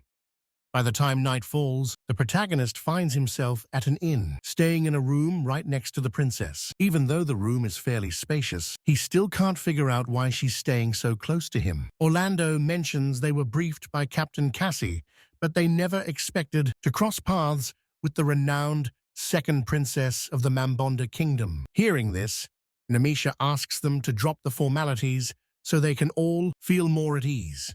They agree to speak casually, and Wazu, ever the gentleman, chooses to sit on the far side of the room. Namisha then introduces her staff, starting with her butler, Floyd. He mentions witnessing Wazu defeat those knights and literally burying them into the pavement, admitting he was quite impressed by the boy's combat style. Meanwhile, Wazu has no idea what's going on. Namisha then asks her final companion to introduce herself, and the maid speaks up. Her name is Kumia. She's clearly a nervous wreck, but she manages to offer a polite greeting. It's a pleasure to meet them. Wazu and Orlando find her formal way of speaking quite amusing, and they watch as she offers a polite bow. But our hero is completely frozen. He's staring intensely at her assets, because she is incredibly well endowed, if you know what I mean. Cassie and Namanisha are impressive, but this girl is on a whole different level. If he didn't notice, I'd be worried. Orlando introduces himself, explaining that he's traveling with Wazu, and they've just departed the city of Linus. Their goal is Mabonde. Namanisha asks if they're adventurers, but Orlando clarifies he's a soldier, aspiring to be a knight. Wazu is the actual adventurer escorting him to the capital. Namanisha assumes they helped Kese defeat the red-armored thugs. She confirms that's exactly what happened. Even though a whole squad of armored soldiers had them surrounded and swarmed the house she was in, the enemy was utterly annihilated. Wazu took them all down by himself, proving he is an incredibly reliable man. Giving a humble shrug, Wazu tries to stay modest. She falls silent, but shortly after, the goddess starts calling out to him. Apologizing to the group, he steps out of the room to see what she wants. He ducks through the door, asking why she's interrupting such a critical and important meeting. Suddenly, his adventurer card begins to glow. The card shines brightly, manifesting a new skill called danger detection. More importantly, his humanity stats are finally returning to normal. While the Earth goddess is thrilled, the other goddess is livid. Wazu is currently surrounded by beautiful women with assets so massive they're practically legendary. The goddess is losing her mind because she considers anyone that well-endowed to be a mortal enemy. The two goddesses continue their heated bickering. Meanwhile, Orlando can only watch the chaos unfold. Hearing the commotion from the other side of the door, someone wonders what the boy was up to. At that moment, Namanisha admits she wanted to ask a specific question. Does Wazu, by any chance, already have a girlfriend? Another one for the harem, huh? Her forwardness might have irritated him, But Orlando explains the kid is just anxious because he's not used to being approached by women. Regarding a girlfriend, he really doesn't have one. Despite his impressive appearance, he has zero self-confidence. To put it simply, he gets hurt very easily and is emotionally fragile. Certainly, when it comes to women, he's incredibly pessimistic about everything. For some reason, this revelation makes the girls look strangely relieved. A few minutes later, our protagonist returns, asking why Namanisha and the others fled the royal capital. She worries about dragging them into her mess, but our hero insists it's fine. She explains that in her kingdom, King Javilla and Queen Marilena had 3 children: her older brother, Novelio, the future king, her older twin sister, Anna, and herself, the youngest of the Mambonda family lineage. Floyd explains that Novelio governs the country and excels at domestic affairs, diplomacy, and strategy, possessing a mind that is practically genius. However, if war erupts, Neralina is the one who ends all opposition. Her overwhelming combat prowess earned her the title of Valkyrie of the Blood Rain. She is so absurdly powerful that she intimidates entire nations. Meanwhile, the youngest sister embodies nothing but kindness. A master of barrier magic, she is known as the Princess of the Sacred Blood. Their lives were peaceful until their parents fell into a coma from a mysterious disease, which persists to this day. Instead of staying united, the siblings suddenly branded each other as enemies. To put it simply, they're ready for war, fueling suspicions that an outside influence is responsible for tearing their family apart. After the group finishes gathering information, Orlando notes that those armored guards were clearly trying to obstruct their investigation. However, they aren't the true source of the chaos. The girl mentions that while the root cause is still being investigated, they have a lead on why the siblings became bitter rivals. Before moving forward, she needs to confirm if they were wearing any strange accessories, like a specific necklace. This realization aligns perfectly with what the guildmaster had suspected. This confirms the report from the Eastern headquarters. Hearing this, the girl notes that it matches the intel provided by the Eastern Guildmaster located in the royal capital of Halea. As the details are shared, Wazu eavesdrops on the background conversation, deducing that this girl, Relia, is actually Reagan's older sister. While Namanisha struggles to follow along, Cassie explains that these cursed tools were meant to be locked away in a secure vault, but they've clearly been stolen. The bracelet carries a sinister puppet curse, while the necklace is imbued with a berserk fury. It's already clear that absolutely nothing good will come of this. The longer these artifacts are worn, the stronger their mental corruption becomes. Relia demands to know who forced her brothers to wear them, but they first need to prioritize breaking the curse over finding the culprit. Cassie explains that as long as the tools are removed or destroyed, the brothers should be fine. Namanisha grows thoughtful, confident that she has the power to pull it off. But Wazu points out that since they are her own brothers, approaching them should be a simple task. However, the two no longer recognize her and are guarded by 6 elite knights at all times, making an approach nearly impossible. Wazu bluntly suggests that if they can't sneak in, they'll just have to use brute force. But Cassie warns him that these guards are far beyond the Red Armor soldiers, easily on par with as a high-ranked adventurer. Orlando agrees, knowing that if they unleash our hero's true potential, he will undoubtedly complete the mission. After all, this kid is anything but ordinary. The girl's eyes light up as she asks for help, and our protagonist confidently promises to crush them. He recalls that if anyone wants to take him down, they'll need a divine blade. But even then, no ordinary weapon can harm him now, as he's developed a specialized resistance to that specific type of steel. Shifting the conversation, he changes the subject by mentioning that he also has a younger sister, so he understands the weight of family burdens. Even if siblings clash, he sees her as cheerful and independent. But with her brothers no longer recognizing her, she likely feels deeply isolated and is clearly going through a truly difficult time. She even left her homeland for the sake of her family to investigate the root of the problem, proving that she is absolutely remarkable. He then asks if the Mambonde siblings were once close. Orlando admits that realization hits hard, but the girl sincerely thanks him. While this is an unofficial request outside the guild's jurisdiction, she is desperate to bring her brothers back. She begs the protagonist's group to find and shatter the cursed tools once and for all. She asks him if he would be willing to accept her proposal, and our hero flashes a confident smile, agreeing on the spot. However, he has one condition. Orlando dreams of becoming a knight, and since that's no easy feat, he wants him to have a real shot at earning the title.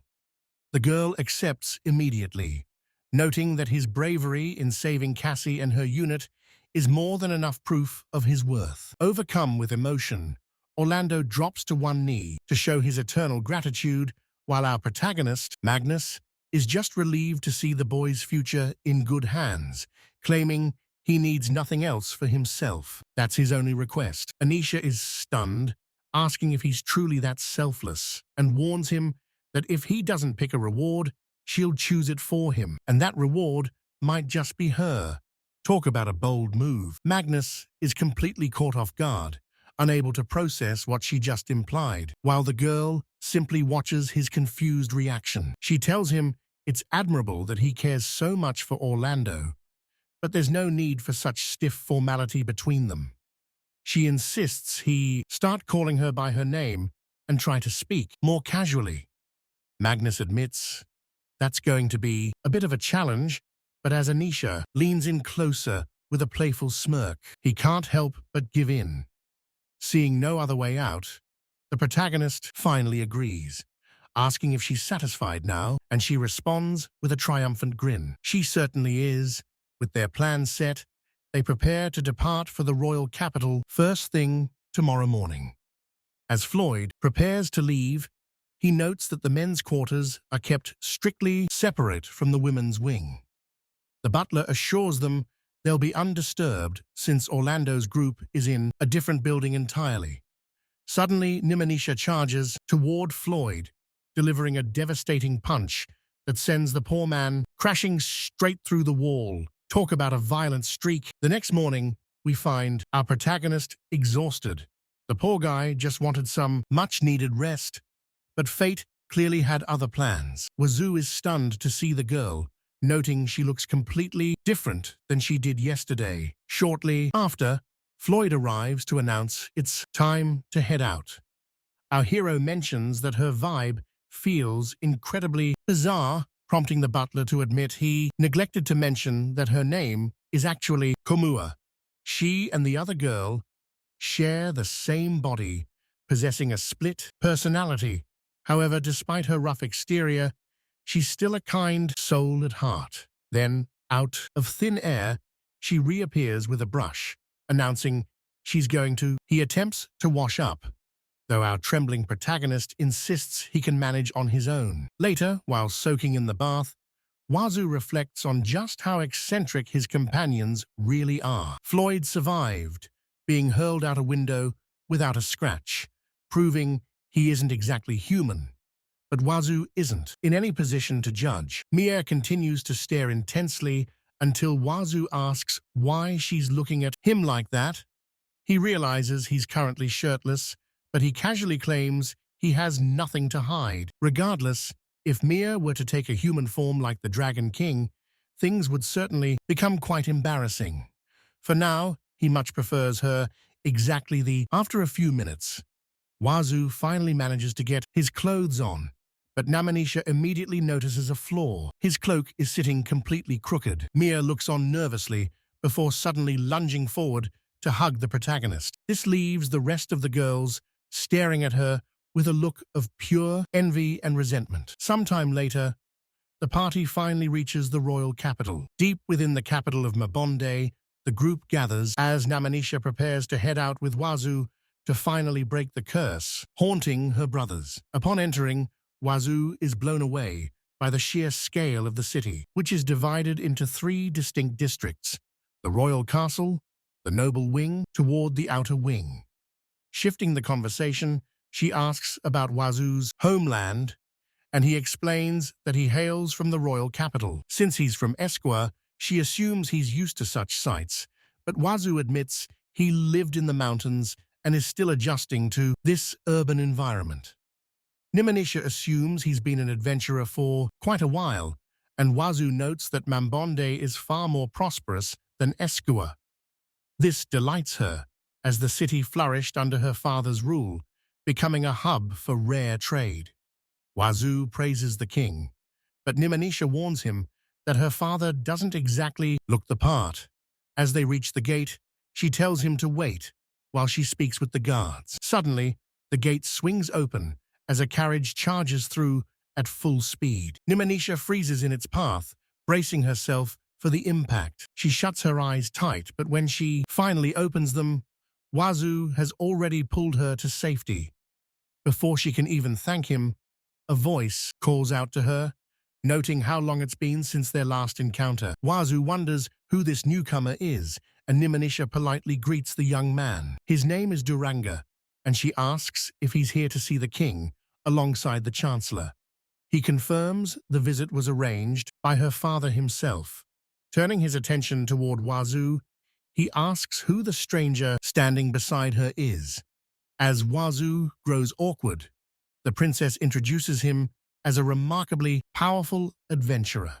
She explains that with her brothers constantly feuding, she decided to hire a personal bodyguard to keep her out of the crossfire. Duranga listens, but he remains skeptical, as Wazu doesn't look like much of a warrior. It's clear this introduction isn't going to go smoothly. Sensing his blatant disrespect, Nimanicha becomes visibly irritated by his condescending attitude. She announces their departure and recommends that he hire a professional bodyguard for protection. Afterward, Duranga brings up the topic of his marriage. Wazu is stunned, and the man explains his father-in-law opposes the union, meaning they must find a way to earn his blessing.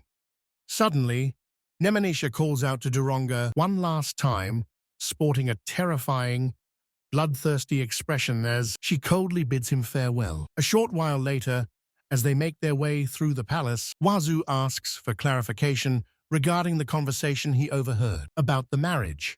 A nervous Nimanicha explains that Duranga is the son of the Duke of Freebond. This nation once held two royal lineages, the Mambon and Gurnabond families. Gurnabond was the founding king, but he passed away without an heir to the throne. Consequently, his cousin, the Duke of Furband, supported Mamband to maintain order. However, her engagement to that man was a forced arrangement orchestrated by Duranga's father, a man named Zeiss. She intends to ask her own father to annul the engagement once he recovers, as she has no desire to marry him. Shifting gears, she asks Wazu if he recalls her previous promise, hinting that the ultimate reward for his assistance will be her hand in marriage. Wazu assumes she's merely teasing him, but she insists that once she belongs to him, she can do whatever she pleases with him. Our protagonist really needs to be more assertive. Suddenly, a group of butlers appears. Overjoyed at the princess's safe return, she wastes no time, announcing that she has discovered the root of the conflict between her two brothers and demands to see them immediately. However, the maid stops her, explaining that her brother gave strict orders not to let anyone near him, not even his own sister, among his own relatives and a few guards. A few minutes later, Wazu stood at the door of the prince's chambers while Nimanicha begs to see her brother, even if only from a distance. The maid agrees, but warns she cannot enter herself. Cracking the door open, the group sees that the prince hasn't even noticed them. He was exuding to a malicious, dark aura, with absolutely no life left within his hollow eyes, catching Wazu's attention. Surprised, they realize the man isn't even looking in their direction. Nemonisha explains he's acting like a puppet, endlessly checking official documents. Wazu takes a closer look and notices a strange bracelet around his wrist. Nemonisha explains that her brother was a noble man who brought peace to those around him, valuing the lives of his subjects as if they were his own family. As she begs our hero once more to save him, Wazu simply smiles and, in the same breath, he suddenly blurs into the room. Approaching the brother, he places his hand. Wazu grabs his wrist and shatters the bracelet. It was surprisingly easy. The man finally regains consciousness, only to pass out as the soldiers arrive to clean up the mess. Wazu tries to de-escalate the situation, but suddenly, one of the knights lunges forward to kill the girl's brother. Naturally, our protagonist isn't about to let that slide, intercepting with a flying kick. Wazu realizes this knight is one of the traitors wearing the red armor. Without hesitation, the other soldiers arrest the traitor, claiming he was using Nimishima's brother as a hostage. Fortunately, the threat has been neutralized. Soon after, Nimishima rushes over to her brother's side. As he comes to, he realizes he was being mind-controlled and apologizes for the trouble he caused his younger sister. But Nimishima reassures him that as long as nothing else matters. Later, Novilio thanks Wazu, explaining he was aware of everything while possessed, yet his body refused to move. He expresses his gratitude for being freed from the curse and for protecting his sister. Suddenly, he bows deeply, though Wazu insists it isn't necessary. Novilio refuses to back down, viewing it as a vital gesture of gratitude, leading to a comical battle of who can bow the lowest. Machina arrives to assist Wazu, but Novilio has already caught on to the situation. Changing the subject, he asks if he can address the protagonist simply by his first name. In that case, he might as well call him brother-in-law. Wazu finds him surprisingly humble for a member of the royal family, while Machina gets visibly flustered. Wazu then declares his intent to save the other sister as well, asking Novilio for her exact location. Elsewhere in the castle, a fierce woman is relentlessly training with her blade. She warns the maids to keep their distance, lest they get caught in her deadly crossfire. The maids plead with her to eat, fearing her body will soon reach its limit. Without warning, the girl smashes her plate, demanding they bring her brother to her so she can finally finish him off. Watching this chaos from afar, Novilio notes she's becoming increasingly violent.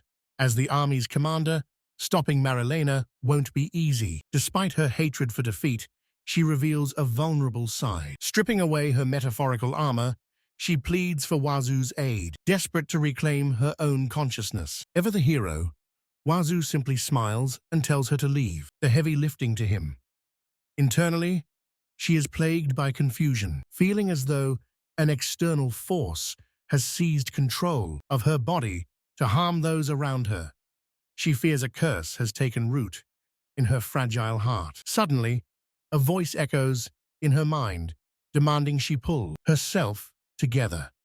It mocks her, questioning if she truly deserves the title of the kingdom's strongest warrior. Paralyzed by doubt, she wonders if she can overcome this nightmare alone. Snapping back to reality, she finds our protagonist standing right before her, facing down her blade. Outwardly, she threatens him, but internally, she begs him to flee before she is forced to hurt him. Meanwhile, Wazu scans her, searching for the necklace. As he expertly evades her frantic strikes, he realizes the source of the possession might be hidden deep within her armor.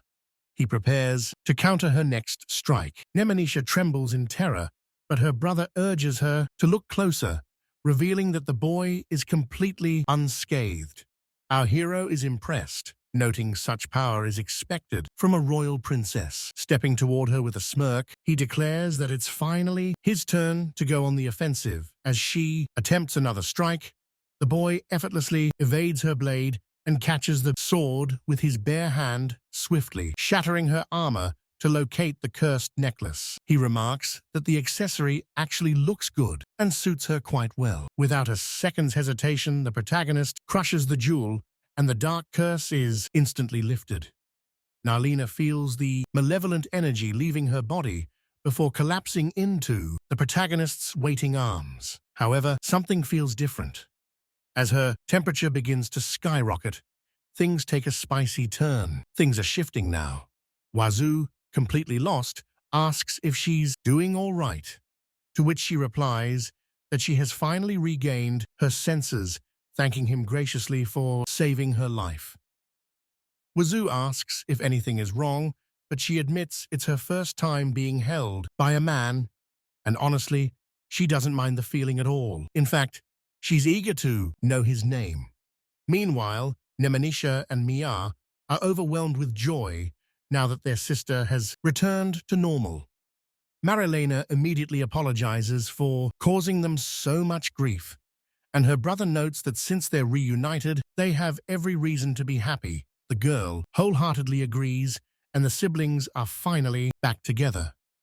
Wazu watches them fondly until Nemenisha calls out to him, expressing her deep gratitude for bringing her sister back to her senses. However, she's not exactly happy about the two of them hugging, and she's clearly jealous.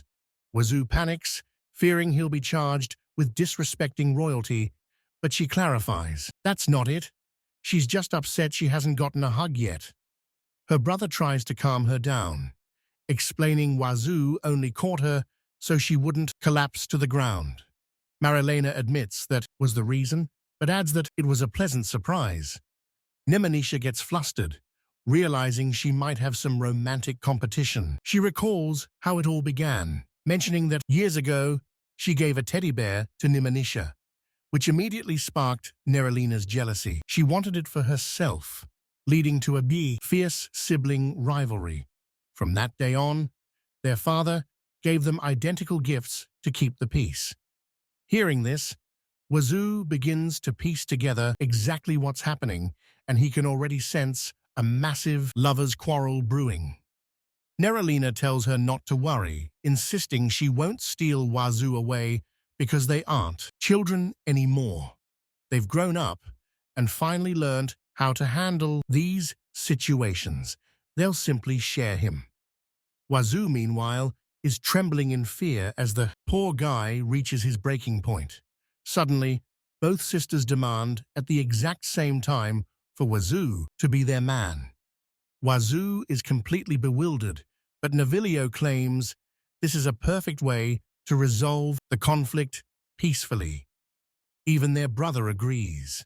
Shifting gears, he mentions that their father should be waking up soon and would be thrilled to hear this surprising news.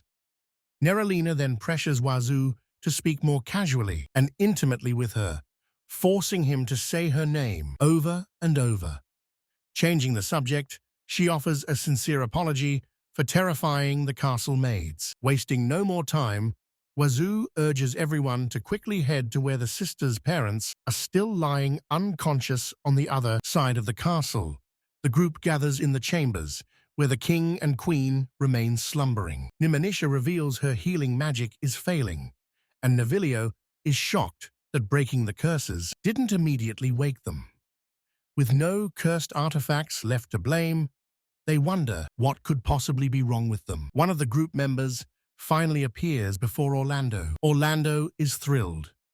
Navilio asks if this man is a friend, and our hero confirms he was a vital companion during his journey. He hopes Orlando can knight him, but then Relia mentions they've identified the cause behind the two cursed tools. They've analyzed the curses placed upon them, yet they still don't understand why the victims remain completely unconscious. Because of this mystery, they've brought in the guildmaster to investigate the situation. Suddenly, she makes her entrance, and man, let's just say she's got a very commanding presence. Flustered, our protagonist introduces himself as a humble rank C adventurer. The girl, Relia, admits she's heard quite a bit about him from Orlando, though she found the stories hard to believe at first. To prove his identity, the protagonist presents the guild card that Reagan had personally given him.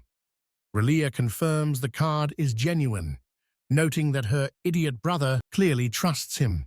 She then formally introduces herself as the head of the Adventurers Guild headquarters located in the east of the royal capital. She reiterates that Orlando spoke highly of him, and since he saved Novelio and Naralina, his low rank clearly doesn't tell the whole story. After all, a mere rank C shouldn't be able to defeat a knight and protect royalty. Even without seeing his power firsthand, she recognizes him as a valuable asset to any guild master. Hearing such high praise, the boy gets shy, wondering if she's actually complimenting him or not. Soon after, she asks for an update on the situation. Nemonisha explains that the victims have been unconscious for quite some time. She turns to Relia, asking if she recognizes the symptoms of this mysterious condition. Relia admits that despite her vast experience, this specific affliction is deeply troubling. She suspects a magical drug is at play, but certainly not one known to the general public. To put it simply, they're likely dealing with an ancient elixir lost to the annals of history. This is a dire revelation. If even a specialist like Relia is stumped, then they are facing a substance so potent that its root cause remains completely unidentified. Rather than a standard curse, they are dealing with a forgotten chemical concoction. Hearing this, Narlina lashes out in frustration, terrified that her parents are doomed to sleep forever. The guild leader suggests finding the culprit to reverse the effect, but Nemonisha warns it won't be easy. Not only is the perpetrator still at large, but Relia notes there's no guarantee they'd even cooperate. They realize they need someone whose wisdom transcends the knowledge of the current era. This realization sparks an immediate idea in our hero's mind. Hero contemplates the situation and asks just how long Ragnar has actually been alive, deciding it's time to consult the ancient dragon personally. It seems the poor old dragon is about to lose his peace and quiet once again. A few minutes later, the group is traveling in Tarta's carriage, where she remarks on how bizarre it is to ask these things of a potential harem candidate. Salona reminds her that she's merely a service girl, though her tone suggests otherwise. Never get it on purpose. If Wazu allows her into his harem, her body and soul will be completely his. And then Salona said the two met many times in that place for adults. In that case, they've done that many times. Poor thing, Tarta gets excited, saying she's right, because Wazu threw her on the bed with force while playing Oh Boy the Girl. Carl doesn't even lie. Salona freezes on the spot, but Todd denies the story, stating that the MC didn't touch her at all. Hugging the girl, she says she's very cute, so she couldn't help but tease her. Relieved, Salona says she's happy to hear that. After all, she was worried about being left behind. Changing the subject, Tarta wants to know how close she is to Wazu, asking if she at least showed her body, but the elf replies, no. Thinking better, there was a time when the MC saw her bumper walk while she was bathing. Then Tarta mentions that Wazu has seen her the same way, and Salona says they're even.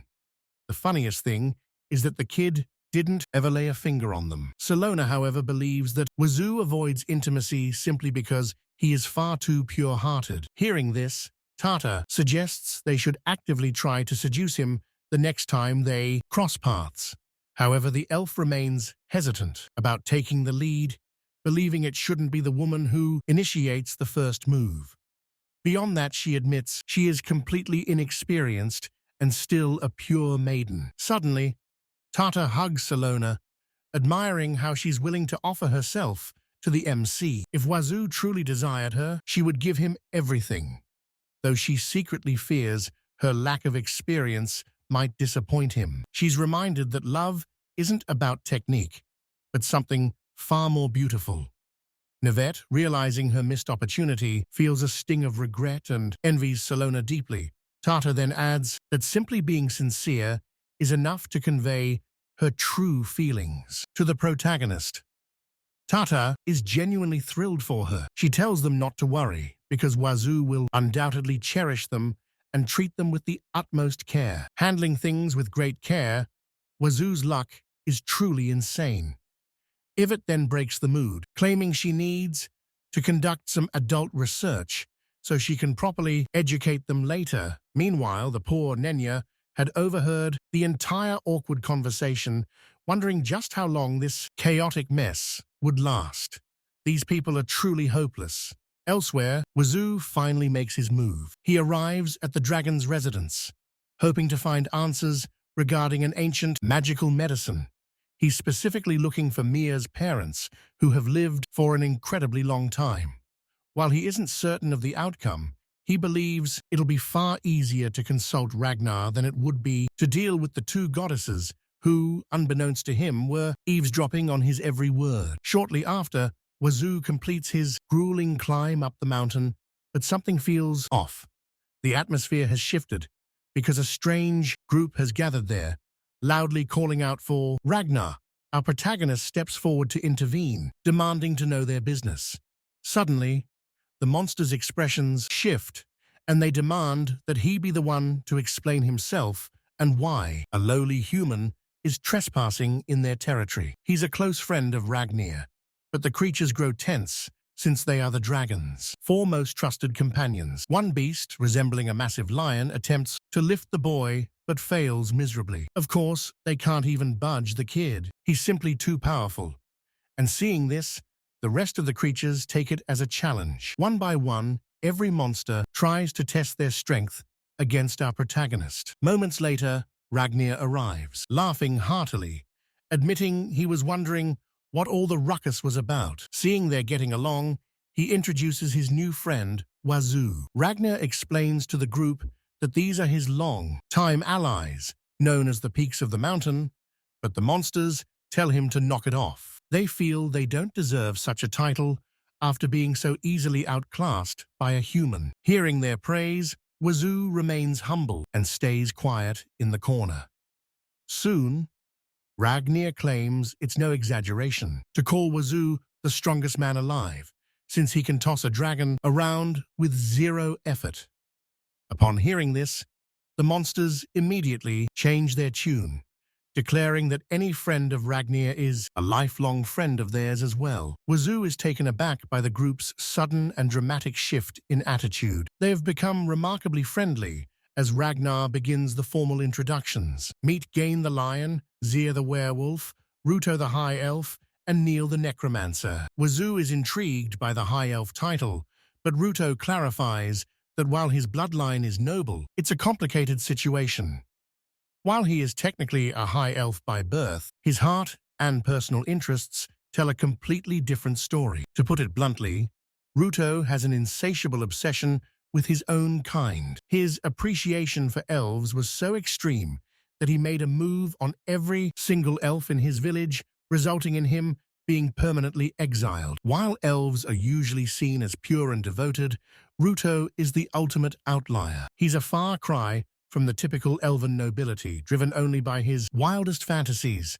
Things are getting a bit inappropriate, so let's just move on. Following that TMI revelation, a heavy, awkward silence fills the room. Moments later, Wazu snaps out of it, realizing he got completely sidetracked by the eccentric elf. He almost forgot his original goal, but he still needs to ask Ragnar a very important question. After hearing the full story, the dragon suggests that Wazu consult with Neil, prompting Wazu to confirm if the man is actually a necromancer. Neil confirms this, stating that his incredibly long life is his primary expertise. Based on the details provided, there's a high chance a magical drug or a specific curse is involved. It's hard to tell if it's an enchantment or a magical drug without seeing the victim, as both require a very specific countermeasure. If handled incorrectly, the consequences could be dire.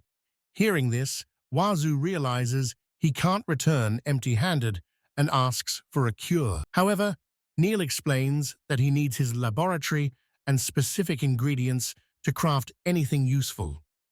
Wazu suggests they head there immediately, but Neil warns that the distance is far too great for any normal human to travel. Ragnar just smirks, realizing that Neil still doesn't understand just how insanely strong Wazu really is. With a confident grin, the boy insists they depart as quickly as possible. He's certain they can reach Neil's lab by tomorrow morning at his pace. However, the monster has other concerns.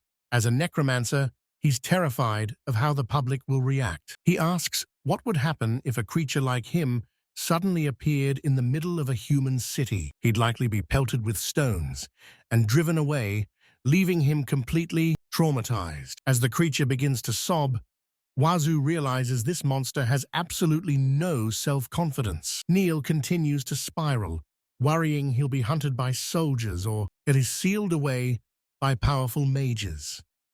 Wazu, however, doesn't care about his status as a superior creature. He tells Neil there's really no reason to be so anxious about everything. He promises that as long as Neil isn't a bad person, he will stay right by his side. Wazu vows to protect him from any threat. He thinks back to the prince and princess and his desperate wish to help them. If the king and queen could finally wake up, the family would be whole again. He can already imagine the smiles on their faces. After hearing Wazu's earnest plea, Neil is moved. He decides that if Wazu is willing to go that far for others, then he will do whatever it takes to find a cure. There is a catch, however, as he needs to find a skeleton with a perfectly beautiful clavicle, claiming it's high time he found a partner. Hearing this, the group falls into a stunned silence. But our hero, despite the absurdity, agrees to the request. Upon reaching the city, the skeleton expresses his gratitude, though the breakneck speed nearly shattered his fragile bones. Quickly changing the subject, Wazu explains they'll meet the soldiers at the back entrance to reach the royal capital. While there are many guards to protect him, he's told to conceal his face to avoid scaring the locals. Meanwhile, Orlando watches from afar, feeling a sense of pure joy that Wazu has returned. Now, an apprentice knight, he's been receiving specialized training from Velio. Gesturing to his companion, Wazu introduces him as a necromancer and an expert in magical drugs. He insists there's no reason to worry, as the skeleton isn't a suspicious character. He even adds that if anything goes wrong, he'll finish him personally. Meanwhile, the girl is still feeling quite uneasy. A few minutes later, as the group enters the castle, Wazu introduces them to the necromancer, Neil.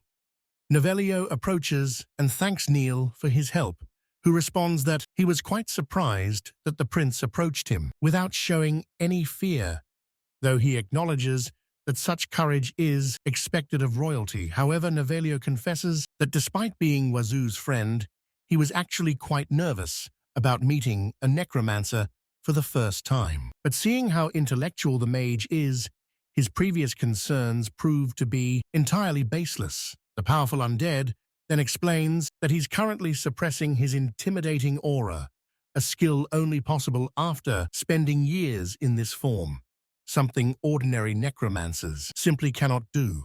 Hearing this, Wazu asks if Neil was lying about being scared of the soldiers and dogs, and the poor guy, trembling with fear, admits it's true. Meanwhile, the guild leader is silently observing the necromancer, wondering if he could actually be the legendary Mage King.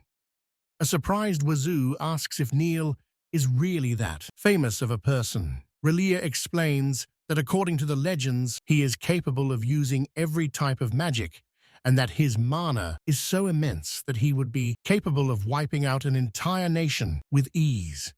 To put it simply, he is an absolute monster, legendary man, and not just some mindless creature. The necromancer laughs, admitting she's right, noting that the title Mage King brings back a flood of memories from the one person who still uses it. Approaching her, he calls her a very intelligent woman, to which she replies that it's only natural since she's the guild master, the highest authority in the country. Shortly after Neil begins examining the fallen kings, noting that they were afflicted by something incredibly rare. There was no doubt about it. they were under a powerful spell, specifically a magical drug known as the eternal sleep. Naaman asks if it's possible to wake them using her magic. The necromancer explains that while it's possible, it's an incredibly violent and risky method. Forcing them awake could have catastrophic effects on their physical forms. However, if they do nothing, the kings will simply remain in this slumber until they eventually die. To wake them safely, they must concoct a specific neutralizing drug. Mavilio asks exactly how they can brew it, and the necromancer claims he can do it with ease. However, there is still one vital ingredient missing: a vampire's fang. He intends to use the fang purely as a catalyst, ensuring there's no risk of the parents turning into vampires themselves. Novilio, however, issues a stern warning. They need to find a vampire, and Neil claims to know a location, though it's a distant memory. He isn't certain if any vampires still reside in those ruins, but Wazu immediately realizes that even a slim possibility is worth pursuing. Upon hearing this, the two princesses practically throw themselves at the protagonist, begging him to lead the way and reveal the location of the vampire hideout immediately. They insist on coming along, and honestly, I can already tell this is a recipe for disaster. Wazu awkwardly reminds them that as princesses, they shouldn't be on the front lines, but they counter him. One is a master of barrier magic, while the other possesses the most elite swordsmanship in the entire kingdom. This is their only chance to save their parents, and they refuse to just sit idly by. Novilio watches the exchange and eventually asks Wazu to do them a massive favor by taking them along, as he truly understands their desperate need to help their family. Realizing he's outnumbered, Wazu relents, noting that the destination isn't actually that far. As they prepare to leave, Helia remarks that Wazu is a truly fascinating individual. After all, he isn't just some random traveler. He's a close friend of the Dragon King and a C-rank adventurer who has become quite cozy with the royal family. Wazu just sweats, wondering how they'd react if they knew the Dragon King was his partner. To sweeten the deal, she promises to promote him to B rank if he resolves this crisis, which definitely gets Wazu's attention. She's thrilled. Honestly, she could promote him straight to A rank, but doing so suddenly would cause an uproar. For now, he'll be traveling with Naralina and Namanisha. A few minutes later, the princess apologizes for the delay, and Wazu notices that everyone is fully geared up. They must stay incognito while traveling to the royal capital. Despite their royal upbringing, they aren't fragile and have no issue camping in the wild. Hearing this, Wazu is perfectly fine with the plan, but then a peculiar realization hits him. A few days have passed since Wazu's group departed from the country. Namanisha admits she's feeling a bit homesick, but Naralina reminds her that she originally left home specifically to find a cure. She credits Floyd, Camilla, and Cassie for their vital assistance, noting that everything she did was for her family. Meanwhile, Wazu is busy pulverizing monsters to ensure their journey remains smooth. Even though it's only midday, the horses' slow pace means they won't arrive until tomorrow. Wazu considers ditching the group to slay the vampire alone and return with its fang by tonight. That way, he could be back at the kingdom before dark. However, there's one awkward problem. He only packed a single tent, meaning they'll have to sleep huddled close together. Still, he figures it won't be a major issue. After settling in a tree for the night, Namanisha turns to Wazu and asks if he's ever considered learning how to ride a horse.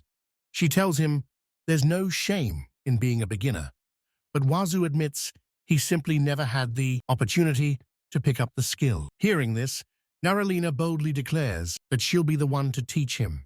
She insists that he should ride right in front of her, prompting her sister to anxiously ask if that was her plan all along. Naralina just responds with a massive, smug grin. Not to be outdone, Namanisha cuts in, making it clear that even as sisters, she won't let her take such an advantage. The two immediately begin bickering, leaving our poor protagonist completely sidelined. At first, he doesn't mind, because he still has Maya by his side, but she suddenly leaps off his shoulder to join the heated argument as well. Wazu collapses to the ground, feeling utterly demoralized.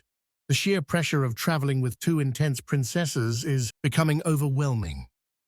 In moments of despair like this, he resorts to seated gymnastics, a bizarre mental exercise he learned from his sister. Honestly, at this point, nothing makes sense anymore. Eventually, the sisters return, announcing they've reached a compromise. The one teaching him will be Naralina, with her sister following closely behind.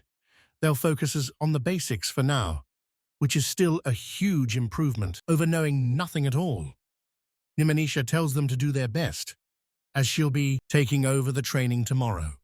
Wazu is still struggling to process the situation, but he decides to just go with the flow. However, a short while later, the boy finds himself in a new predicament. Wazu is completely flustered, looking as embarrassed as a toddler who just burned his tongue. While riding together, he trembles to his core, feeling that the way Narlina holds him is incredibly dangerous for his heart. Nearby, Nemanicia and Mia observe the intimate scene with burning jealousy.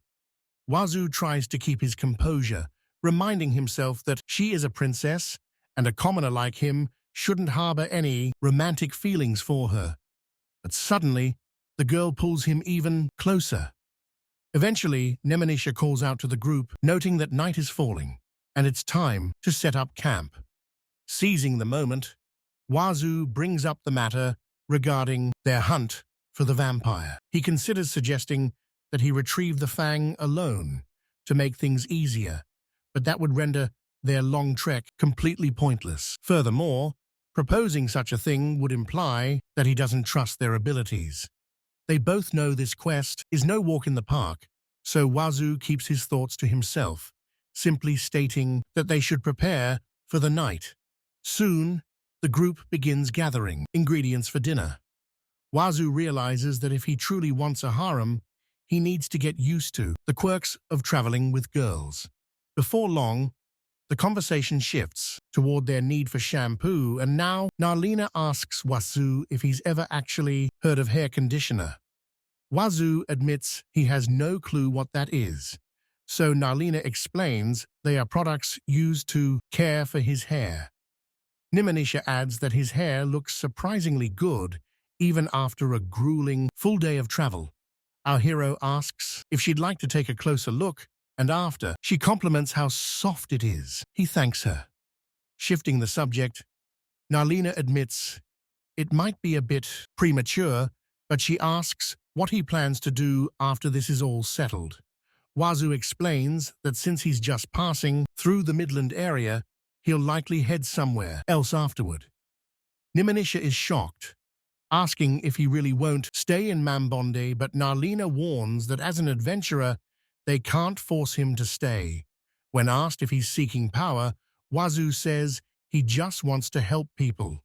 In truth, his main goal for this journey is to build a harem. Hearing this, the sisters fall silent.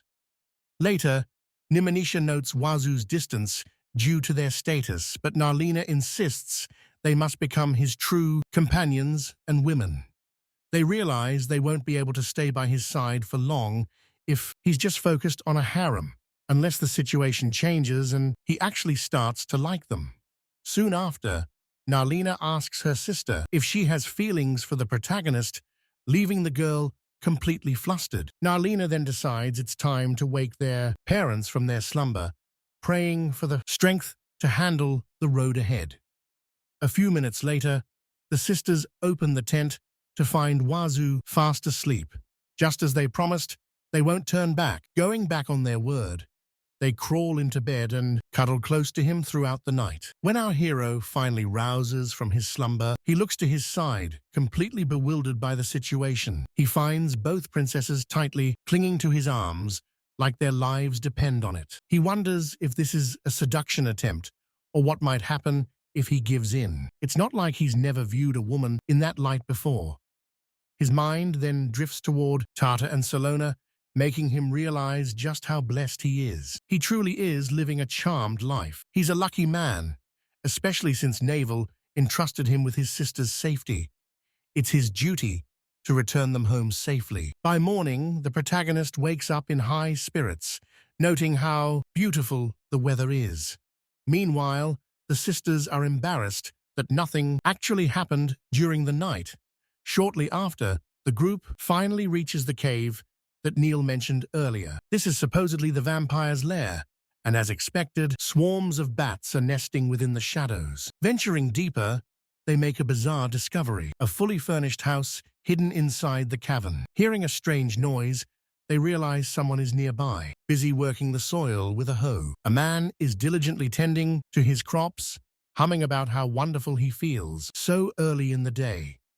The trio is stunned because this vampire is far from ordinary. The man remarks that his vegetables are thriving, and once his guest arrives, he'll serve a feast of gourmet dishes. Glancing to the side, the farmer finally notices that he has company. Nimanicia cautiously asks if, by any chance, he is the vampire. Everyone stares in silence until the man becomes flustered, panicking because he didn't realize there were girls present. The poor guy sprints toward his house in a desperate frenzy, leaving the trio to realize he's nothing like the legendary monster they expected. Marilena notes that while true vampires despise the sun, this man is heavily tanned. Despite the confusion, they decide to approach him to see if they can gather any intel on the local undead. Suddenly, the man throws the door open with a menacing glare, coldly asking if they've come to execute him. His name is Ryu, and in the name of death, he is the vampire who will end them. Everyone is An awkward silence suddenly hangs heavy in the air. Now that they've seen his true side, the group no longer feels intimidated by him. Dejected, the monster begins apologizing, prompting Nimanicia to suggest they all take a breath. It's time to calm down and start over. The vampire agrees, and our protagonist decides they should restart from the cave entrance. Moments later, the group returns, loudly wondering where the vampire is to lure him out. They need to catch their target and push toward the mansion. Vampire makes his entrance, but the poor guy immediately starts coughing uncontrollably. They ask him to try again, but Wazu is forced to watch as they redo the same scene so many times that I've actually lost count. Each take is a total disaster, yet the creature refuses to quit because he is determined to reclaim his dignity as a powerful being for being a monster. Suddenly, Wazu loses his cool and punches the vampire straight in the face. Looks like he's out of options. Poor guy. The guide drops to the floor and bows, pleading for mercy since he's a newlywed. He begs them to spare him, but the MC clarifies that they aren't there to take his life. Terrified, Rio tells them to stay back, but the group explains they're only after a specific item. The vampire is suspicious, knowing his wings and claws are worth a fortune, yet they only want a fang. Naralina explains it's for medicine and offers a reward in exchange for the favor. Rio claims that if they aren't going to kill him, he doesn't need a reward. And as he pulls out his own tooth, he says he's just happy it can be used for something helpful. Wow, that was easy. He even ties a ribbon on the box, like a Christmas gift, leaving the three of them absolutely stunned.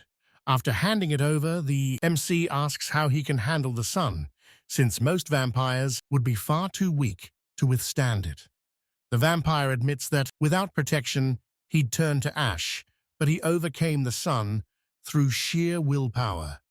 Nimanicia is skeptical, thinking it takes more than just effort to change that much, especially given how ancient his house looks. Even its form has shifted.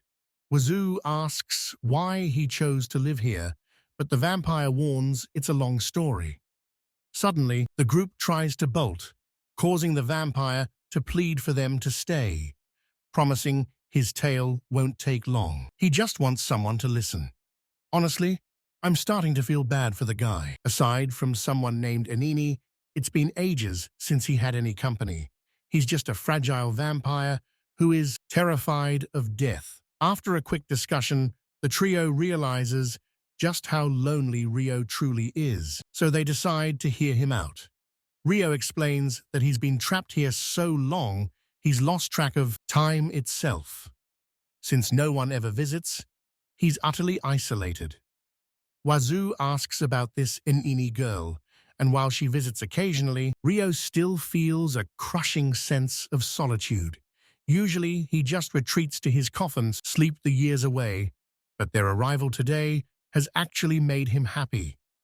Touched by his plight, Naralina asks why he doesn't just leave to find Inini, but he explains that if he could, he would have left centuries ago. The group notices there isn't a physical barrier, but Rio reveals there's something else that has the exact same effect. Recalling the swarm of bats at the cave entrance, they wonder if that's the reason he's stuck.